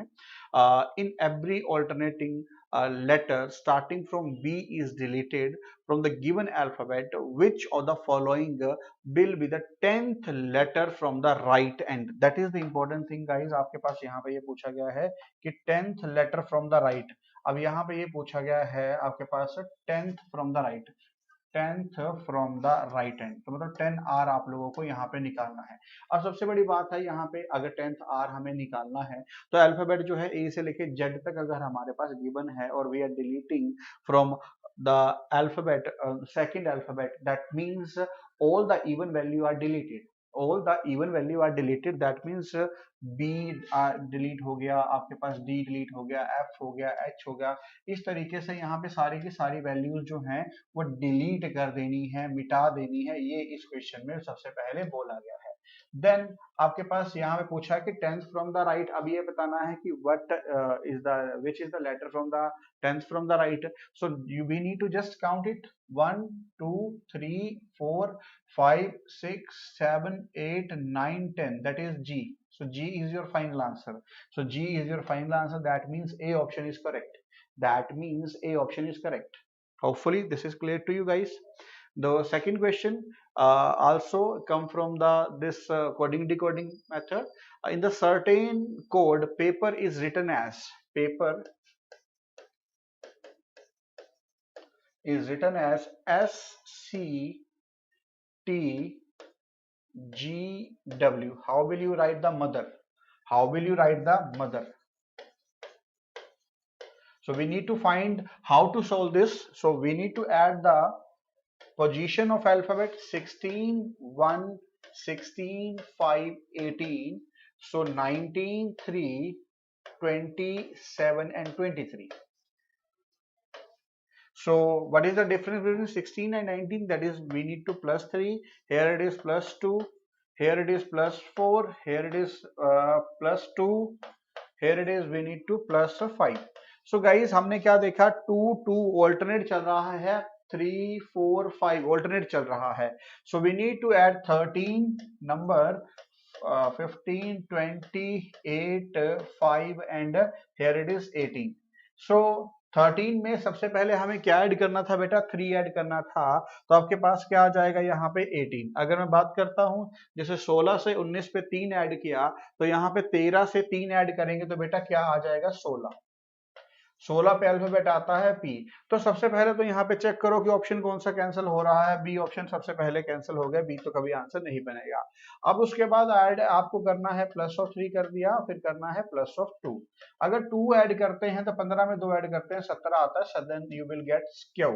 सो बेटा क्यू की अगर मैं बात करता हूँ, सभी में क्यू क्यू आपके पास कॉमन मिल रहा है, तो ये तो कोई नहीं कटा। Then we need to add plus of 4, then you need to add plus of 4 in 20, then you get 24, and 24 में आपके पास क्या आता है x। ठीक है, अगर x आता है तो सबसे पहले a आपके पास ये जो है ये ऑप्शन कैंसिल आउट हो गया, फिर आपके पास ये नहीं कटा, ये तो कट गया है, आपके पास अब फर्स्ट और थर्ड में से एक आंसर बनेगा। अब उसके बाद आपके पास यहाँ पे फिर से we need to add plus of 2, so we get 8 + 2 = 10 and in the 10th place we need to just get j। So j की अगर मैं बात करता हूं तो ये तो आंसर नहीं बनेगा, so we need not to solve all the question, we are just cutting it out. हमने क्या किया, कटिंग मेथड लगाया और यहाँ से बीच से काट दिया तो आंसर यहाँ पे आ गया, बाकी हमें चेक करने की जरूरत नहीं है, आंसर यही सही होगा क्योंकि बाकी सारी की सारी वैल्यू कट हो गई। Hopefully this is clear to you. चलिए नेक्स्ट अगला क्वेश्चन देखिए, अगला सीरीज आपके पास यहाँ पे गिवन है, तो अगर मैं सीरीज को थोड़ा ऊपर लिख लेता हूँ यहाँ पे JAZ, मैं ऐसे लिख लेता हूँ LEXNIVPMT and we need to find the next value. So J's value is 10, then 12, then 14, then 16. Here it is 26, 24, 22 and 20. If we write this value, then we get how to solve.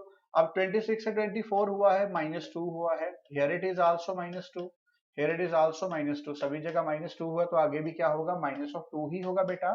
तो 20 से अगर 2 घटा देंगे क्या आएगा, 18, और 18 पे alphabet कौन सा आता है, R। ठीक है, अब देखो R तो यहाँ से कटा नहीं, एक ऑप्शन कट गया है सिर्फ अभी तक। अब आगे है यहाँ पे 10 था, 10 से 2 आगे प्लस ऑफ 2, आगे फिर से प्लस ऑफ 2, आगे फिर से प्लस ऑफ 2, तो आगे फिर से क्या आएगा बेटा, प्लस ऑफ 2 करोगे तो आपके पास यहाँ पे क्या आएगा 18, और 18 पे क्या आता है R। तो अगर मैं यहाँ पे बात करता हूँ इस चीज को, देखिए स्टार्टिंग में क्या बना R, आखिर में भी R बना, तो ये तो बेटा कैंसिल, ये भी कैंसिल, ये भी cancel, just this is answer. So आप लोग इस तरीके से कर सकते हैं, जरूरी नहीं है हमें पूरा निकालना, हमें कटिंग भी सीखनी चाहिए, हमें कटिंग से क्वेश्चन कर लेना चाहिए। ठीक है, सो चलिए नेक्स्ट क्वेश्चन देखते हैं 1-6। So this is the series question, this question comes from the series 15-45, 66 and 91.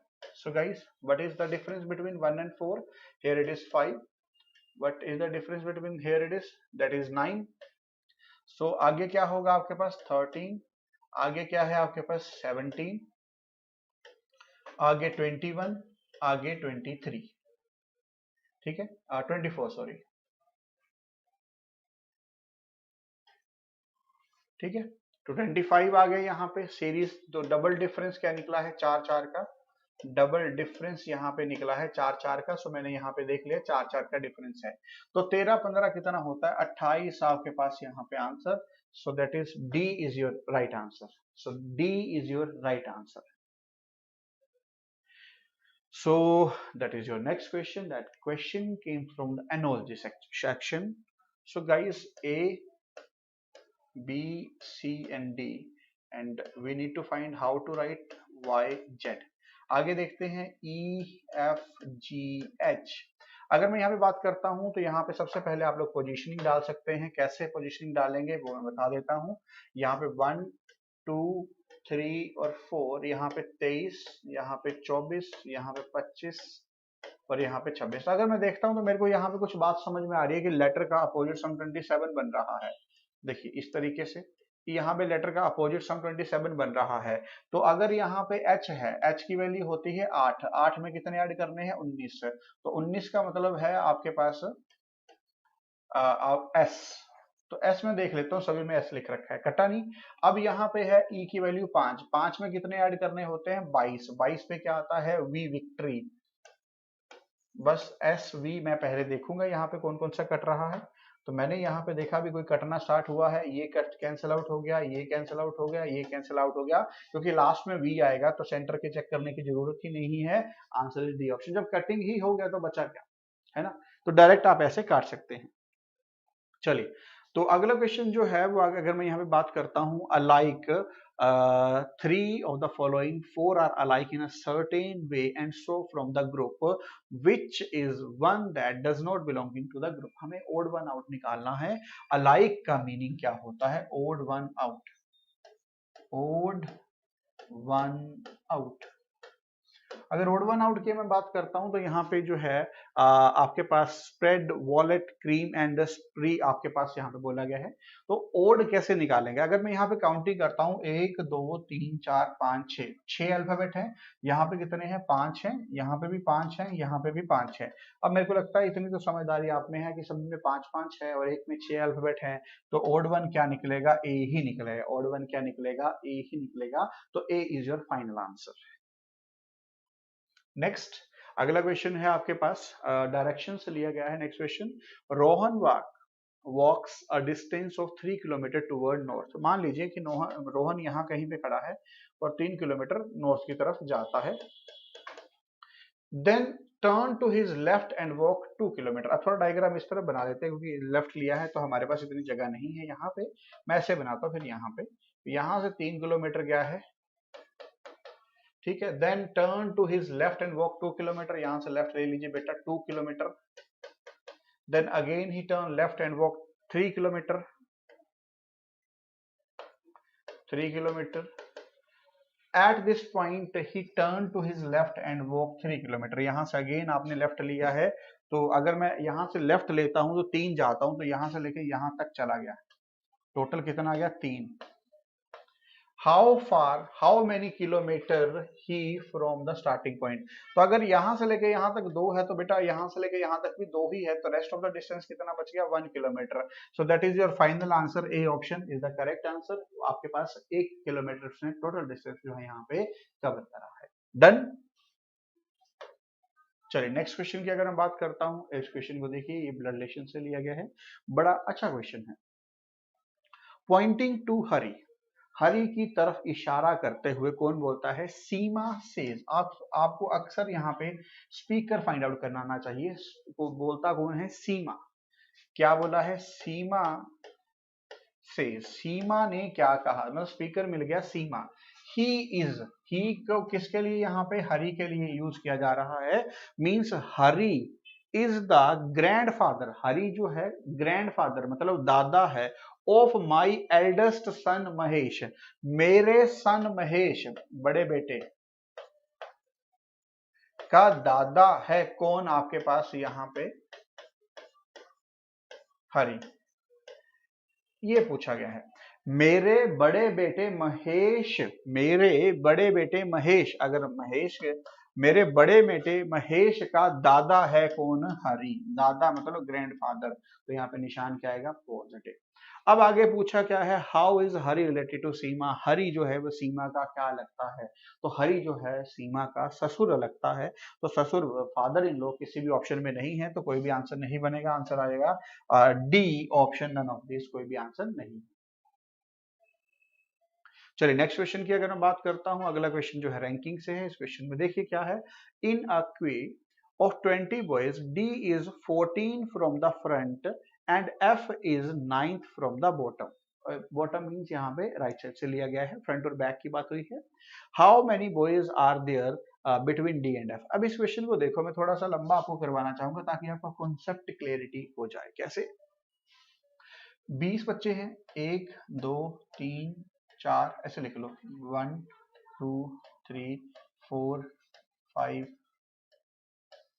6 7 8 9 10 11 12 13 14 15 16 17 18 19 और 20 आपके पास यहाँ पे है ना. यहाँ पे पूरा मैंने 20 तक लिख लिया.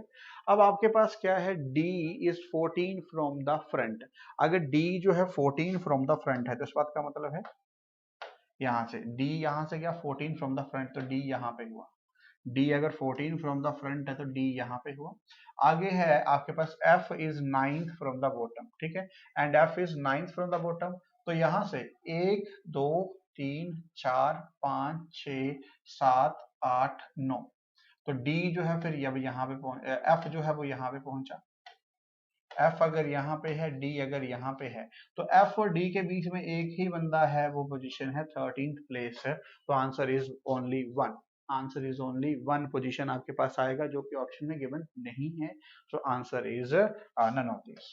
ठीक है, answer is none of this. कितनी पोजीशन है? एक पोजीशन है। तो होपफुली आपको पता चला कि ये है लेफ्ट साइड और वो है राइट साइड, तो वहां से आपने निकाल लिया। ठीक है, चलिए डन। चलिए नेक्स्ट क्वेश्चन देखिए। अगला क्वेश्चन फिर से आपके पास जो है यहाँ से ही है रैंकिंग से। इन अ रो ऑफ 21 गर्ल्स, एक रो है जिसमें 21 लड़कियां हैं। मोनिका वाज, चलिए बना लेते हैं, इन अ रो जिसमें कि टोटल 21 लड़कियां हैं, 21 गर्ल्स हैं। और क्या बोला गया है यहाँ पे, Monica was shifted by 4 place toward the right. Monica right की तरफ 4 प्लेस शिफ्ट हुई है। She become 12th from the left end. इसका मतलब हुआ कि पहले, अब जो मोनिका, मान लीजिए मोनिका यहाँ पे पहुंची है, मोनिका अगर यहाँ पे पहुंच गई है तो वो 12th है कहाँ से? लेफ्ट एंड से। वो 12th है लेफ्ट एंड से, उसने ये कहा है। ठीक है, और आगे मैं थोड़ा सा और एक्सप्लेन कर देता हूँ आपको। यहाँ पे उसने कहा कि 21 थोड़ा नीचे बना देते हैं, लीजिए 21 में यहाँ बना लेता हूँ, 21 है। अब यहाँ पे तो ये 12th पोजीशन पे है, पर ये राइट की तरफ गई है, 1 2 3 4। तो इसका मतलब हुआ कि पहले ये 11th पे रही होगी, फिर ये 10th पे रही होगी, फिर ये 9th पे रही होगी, फिर ये 8th पे। मतलब मोनिका पहले कौन से प्लेस पे थी? 8th प्लेस पे। मोनिका पहले कौन से थी? 8th प्लेस पे थी। तभी तो वो 4 राइट जाके 12वीं पोजीशन पे पहुंची है ना। अब आपसे पूछा है कि but is her earlier position from the right and, तो राइट एंड से इसकी पोजीशन जो है वो कितनी थी? तो इसका फॉर्मूला वही है, total is equal to left plus right minus 1। अब बेटा यहाँ पे देखो, टोटल कितना था? 21। लेफ्ट साइड से कितना है आपके पास वैल्यू? यहाँ पे 8।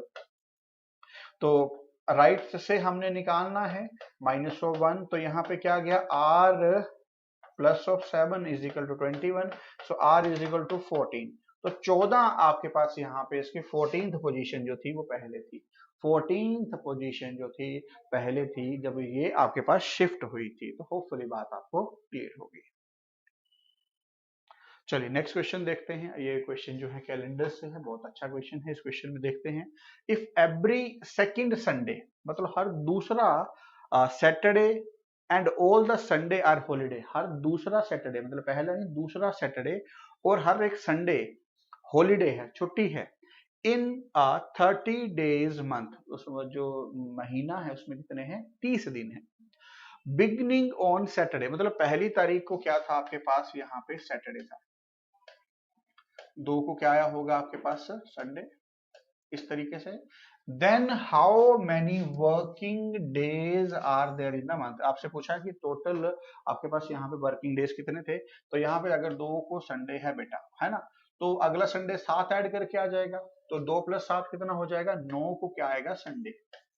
अगर 9 को संडे था तो बेटा 8 को क्या था? सैटरडे। ठीक है, अब उसके बाद 9 में 8 और 7 और ऐड कर दीजिए। ठीक है, तो अगर मैं संडे संडे लेके चल रहा हूं, ठीक है ना, 10 तो 16 को क्या आ गया बेटा? संडे। तो यहाँ पे 15 को क्या आ गया? सैटरडे। फिर 23 को संडे, तो 22 को फिर से क्या आ गया? सैटरडे। और 30 को, क्योंकि दिन तो 30 ही थे, 30 को भी क्या है? संडे। तो अगर मैं यहाँ पे बात करता हूँ 29 को क्या आ गया बेटे? सैटरडे। तो पहले हमने सैटरडे और संडे यहाँ पे कैलकुलेट कर लिए कि कितने हैं। पहले हमने ये कैलकुलेट कर लिया कि सैटरडे और संडे कितने हैं। अब एक बात तो पता है कि संडे तो पूरे ही छुट्टी है, संडे तो पूरे ही छुट्टी है, पर ये कहा है हर ऑल्टरनेट एवरी सेकंड सैटरडे, ये लिखा है हर दूसरा सैटरडे। दूसरा सैटरडे, ये तो पहला सैटरडे हो गया, ये तो नहीं लिया जाएगा। दूसरा सैटरडे ये लिया जाएगा, तीसरा नहीं लिया जाएगा, चौथा लिया जाएगा। तो इसका मतलब है ये सैटरडे नहीं आएगा, ये भी सैटरडे नहीं आएगा। अगर मैं देखता हूं तो कितनी छुट्टियां आ गई आपके पास? 1 2 3 4 5 6, 7, टोटल 7 छुट्टियां हैं, 30 वर्किंग डे हैं, बचे कितने हैं? 23। बचे कितने हैं? 23 दिन। 23 वर्किंग दिन थे आपके पास, बात खत्म। चलिए नेक्स्ट क्वेश्चन की मैं बात करता हूं। अगला क्वेश्चन है आपके पास वेन डायग्राम से। इस क्वेश्चन में क्या है? Answer the based on the diagram where the triangle represent doctor. Triangle को क्या रिप्रेजेंट कर रहे हैं? Doctor. Circle represent player and rectangle represent artist. लो जी, ये आ गया। अब अगर मैं यहाँ पे बात करता हूं तो आपसे पूछा क्या गया है? Which number in the diagram represent doctor who are also player and artist. मतलब तीनों का सम निकालिए, तीनों की कॉमन वैल्यू निकालिए। तो तीनों की कॉमन वैल्यू एक ही है, दैट इज 5। तीनों की कॉमन वैल्यू एक ही है, दैट इज 5। तो डायरेक्ट आंसर इज 5। डन। चलिए नेक्स्ट क्वेश्चन की अगर मैं बात करता हूं, अगला क्वेश्चन जो है वो है मैथमेटिकल ऑपरेटर से। तो मैथमेटिकल ऑपरेटर में सबसे पहले यहाँ पे क्या है? इंटरचेंज की बात यहाँ पे करी गई है और साइन और नंबर दोनों को इंटरचेंज करना है। तो 3 को 2 के साथ और डिवाइड को माइनस के साथ, है ना, ये करना है। तो एक एक करके ऑप्शन यहाँ पे लेने पड़ते हैं। तो मैं स्टार्ट ही यहाँ पे बी ऑप्शन से कर रहा हूँ। मैं स्टार्ट ही बी ऑप्शन से कर रहा हूँ क्योंकि कुछ भी हो सकता है। तो 1 + 2 - 3 इंटू में 8 divided by 4 is equal to 9। अब यहाँ पे था कि 3 को किससे चेंज कर दो आप? 2 से, और डिवाइड को किससे चेंज कर दो आप? माइनस से, है ना। तो चलिए चेंज करते हैं। तो जहां पे 3 था वहां पे 2 डाल दो, 2 की जगह पे 3, ठीक है, ये डाल दिया। फिर था डिवाइड की जगह पे माइनस डाल दो और माइनस की जगह पे डिवाइड। तो यहाँ पे था माइनस, तो यहाँ पे आ गया बेटा डिवाइड। और जहां पे था डिवाइड वहां पे आ जाएगा माइनस। बाकी सारी टर्म वैसे आ जाएगा। 1 1 ये आ गया यहाँ से, यहाँ पे 8, यहाँ पे 4 इज इक्वल टू 9। तो अब इसको सोल्व करते हैं। आपको मालूम है कि ये तो खत्म हो गया। अब यहाँ पे बोर्ड मास लगाएंगे हम लोग। तो बोर्ड मास में सबसे पहले क्या है? डिवाइड होगा। तो 1 + 3 अपॉन में 2 इंटू में 8 - 4 इज इक्वल टू 9। तो अगर सोल्व करते हैं तो कितना आया? 4। तो 4 फिर मल्टीप्लाई है 1 + 12 - 4। तो 13 - 4 is equal to 9। So 9 is equal to 9। So B जो है आपका आंसर जो है डायरेक्ट यहाँ पे बन गया है। बी ऑप्शन जो है यहाँ पे डायरेक्ट आंसर बन गया है। होपफुली ये भी आपको क्लियर होगा। चलिए अगला क्वेश्चन देखते हैं। नेक्स्ट क्वेश्चन जो है वो सिलोजिज्म से लिया गया है। इस क्वेश्चन में क्या है? Some bucket are water. कुछ बकेट,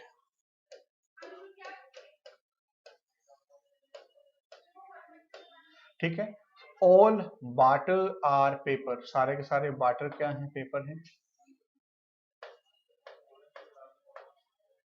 ठीक है। And some paper are wood. कुछ पेपर क्या हैं? वुड हैं,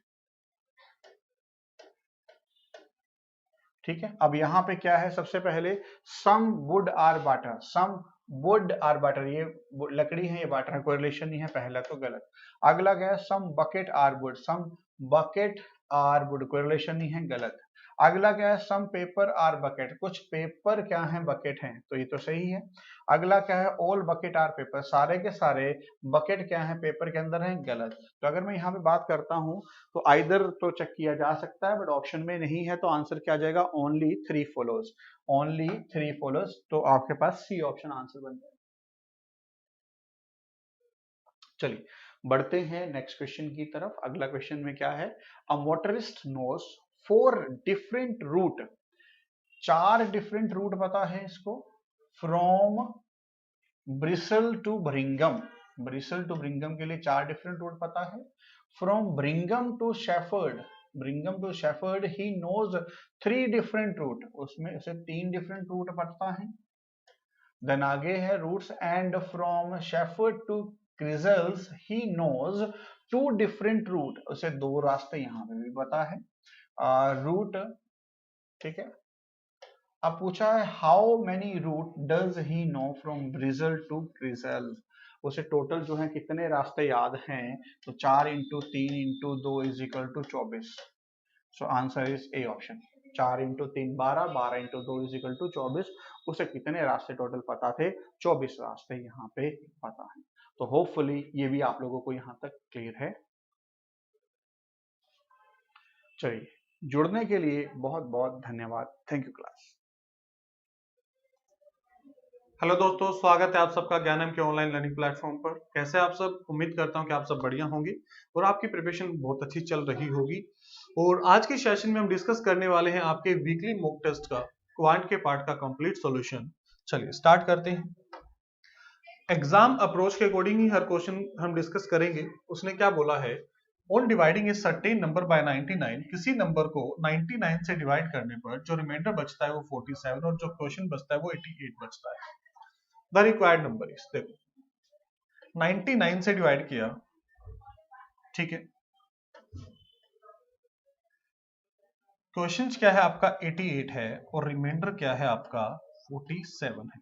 देखिए अब नंबर क्या रहा होगा, नंबर आपका अगर मैं सिर्फ इन दोनों को मल्टीप्लाई करूं तो 8 इंटू 9 72, यूनिट डिजिट 2 और प्लस रिमाइंडर तो 7 प्लस 2 9, तो उस नंबर का यूनिट डिजिट 9 रहा होगा, जो कि ऑप्शन सी में ही है। आपको कंप्लीट कैलकुलेट करने की जरूरत नहीं थी। अगर इसमें कंप्लीट नंबर आप कैलकुलेट करते हैं तो वो नंबर क्या बनेगा, वो 99 इंटू 88 प्लस 47 बनेगा, ठीक है।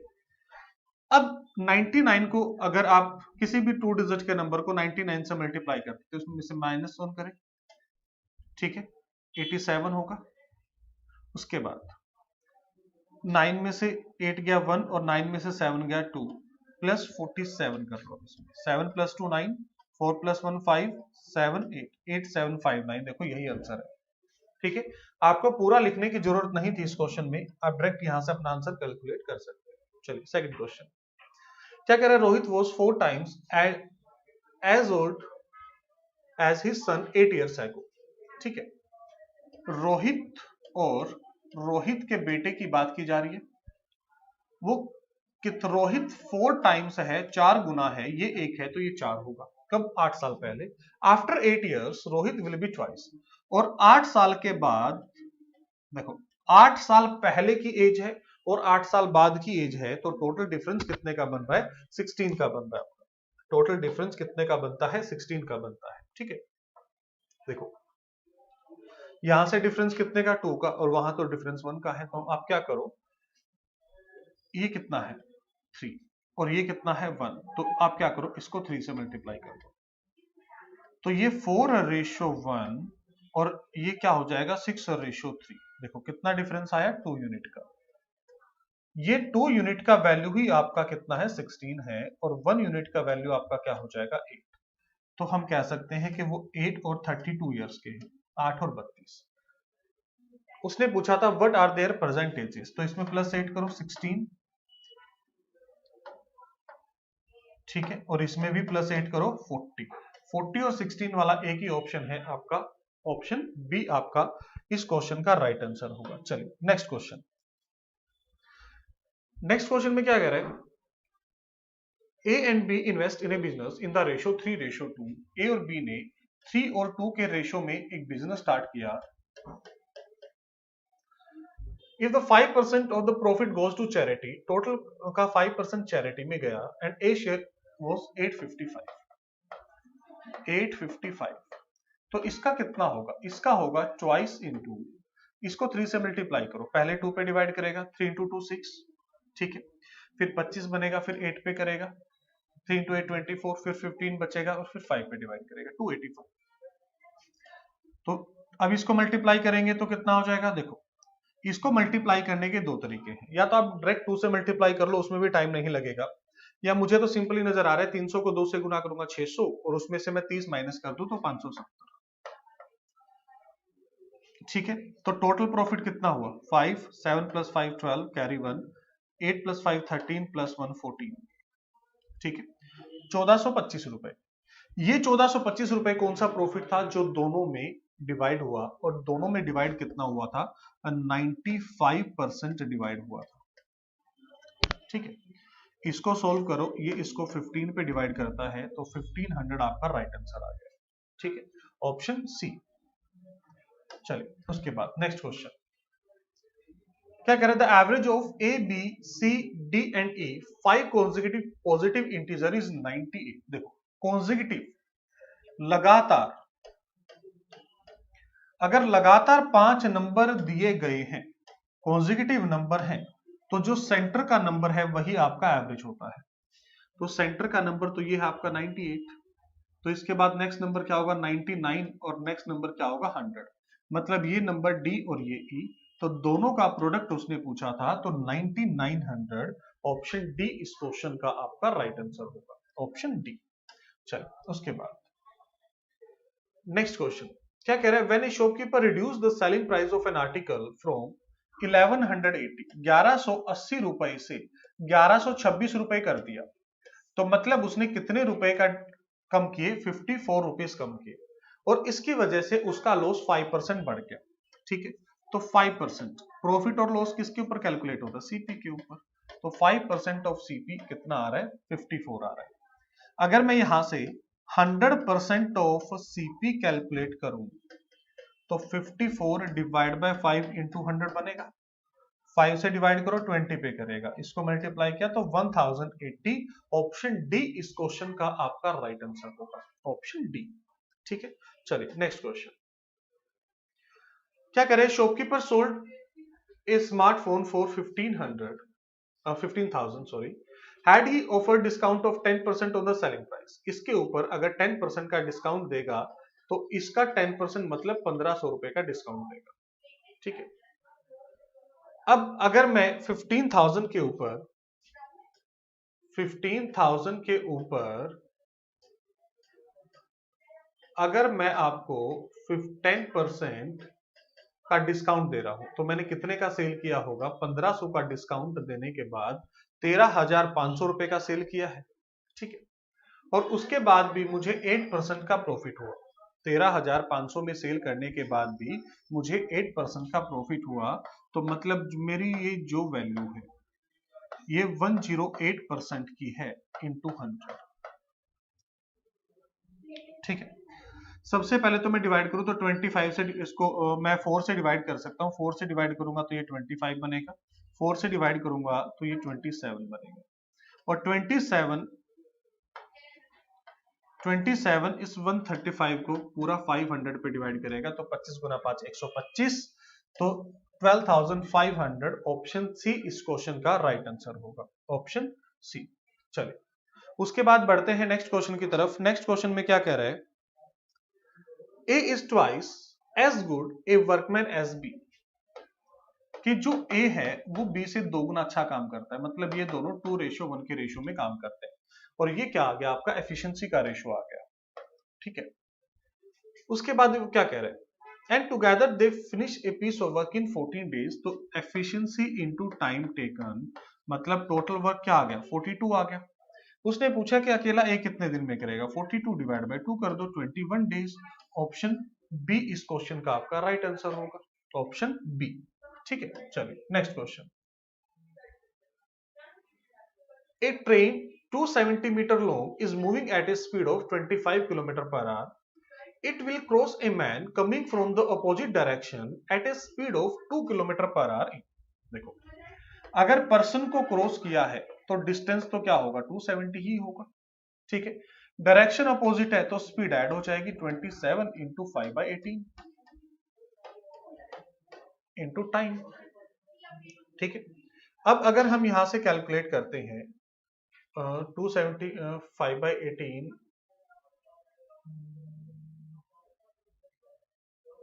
Eight speed of 2 kilometre per hour in. ठीक है, अब देखो 27 से करेंगे इसको 10 पे डिवाइड करेगा, 5 से डिवाइड करेंगे 2 पे करेगा, तो टाइम कितना आ गया 18 into 2 36 second, 36 second. Option A इस क्वेश्चन का आपका राइट आंसर होगा।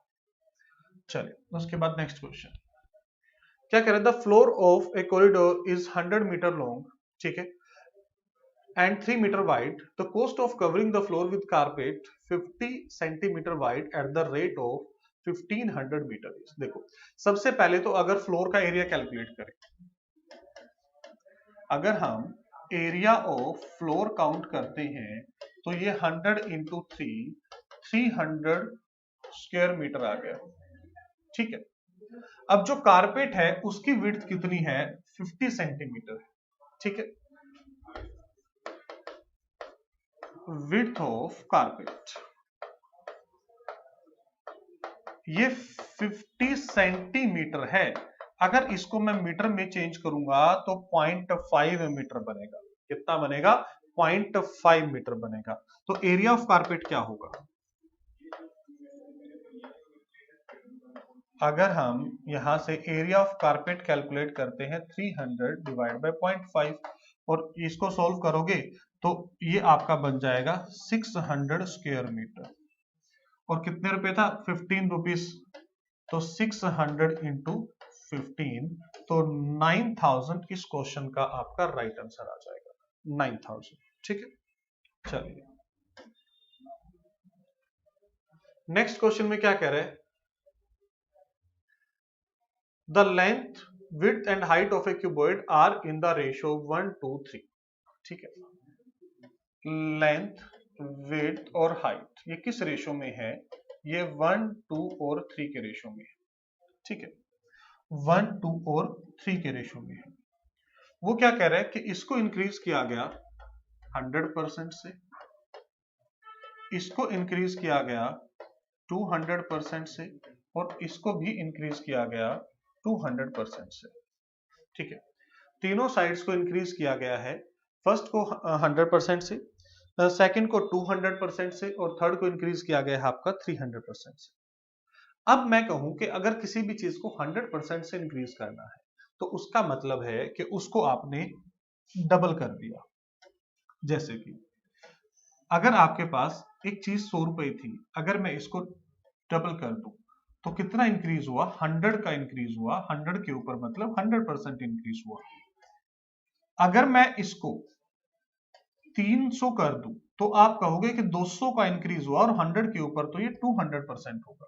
ठीक है, तो यहां से सिंपली क्या कह रहा है, 100% का मतलब है कि इसको डबल कर दिया, 200% का मतलब है इसको 3 गुना कर दिया और इसको भी 3 गुना कर दिया। ठीक है, कि जो इनिशियल वैल्यू है उसको कितना कर दिया, 3 गुना कर दिया।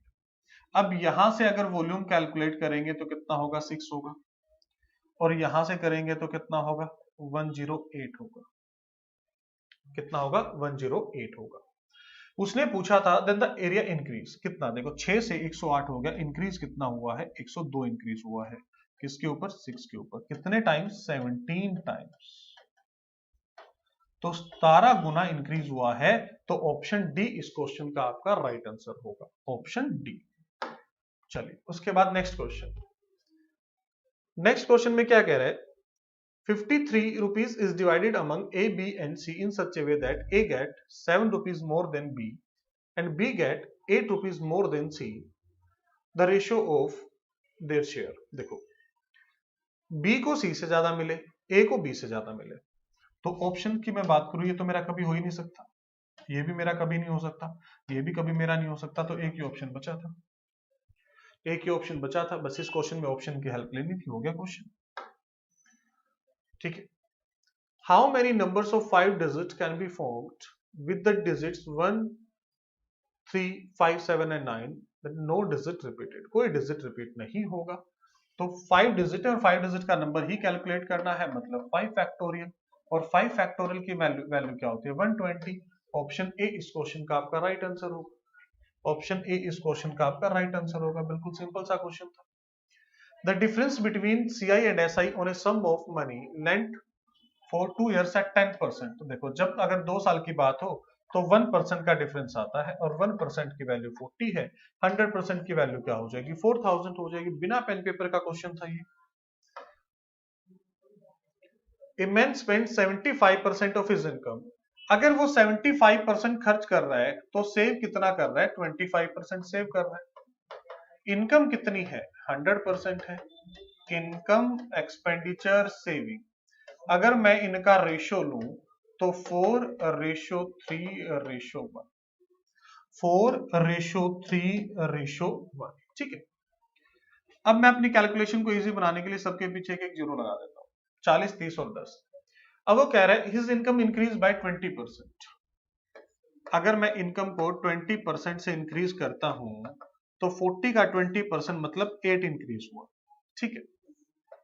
इसको अगर मैं 10% इंक्रीज करता हूं तो ये कितना इंक्रीज होगा, 3 इंक्रीज होगा। देखो इनकम बढ़ी 8 रुपए, खर्चा मेरा बढ़ा सिर्फ 3 रुपए, तो बाकी के जो बचे हैं 5 रुपए वो कहाँ गए, सेविंग में।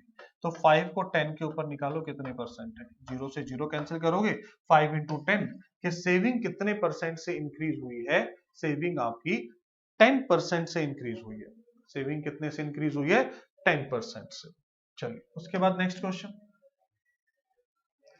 नेक्स्ट क्वेश्चन में क्या कह रहे हैं, A sells 2 items for 2000 in total, on one he makes a profit of 20%, on other loss of 8% and overall profit of 4%। Allegation लगा दो सिंपल, 20 लॉस है तो -8, 4 तो ये इधर से 4 -8 और -8 क्या हो जाएगा, +8 बन जाएगा, और ये 20 -4 तो ये 12 और 16 4 से डिवाइड करेंगे तो 3:4। ऑप्शन डी इस क्वेश्चन का आपका राइट आंसर आ जाएगा। ऑप्शन डी आपका इस क्वेश्चन का राइट आंसर होगा, ठीक है। चलिए उसके बाद बढ़ते हैं आगे, नेक्स्ट क्वेश्चन। ओके चलिए लास्ट क्वेश्चन था ये। आई होप ये सभी क्वेश्चन क्लियर होंगे आपको। तो मिलते हैं नेक्स्ट सेशन में, तब तक के लिए take care, thank you so much.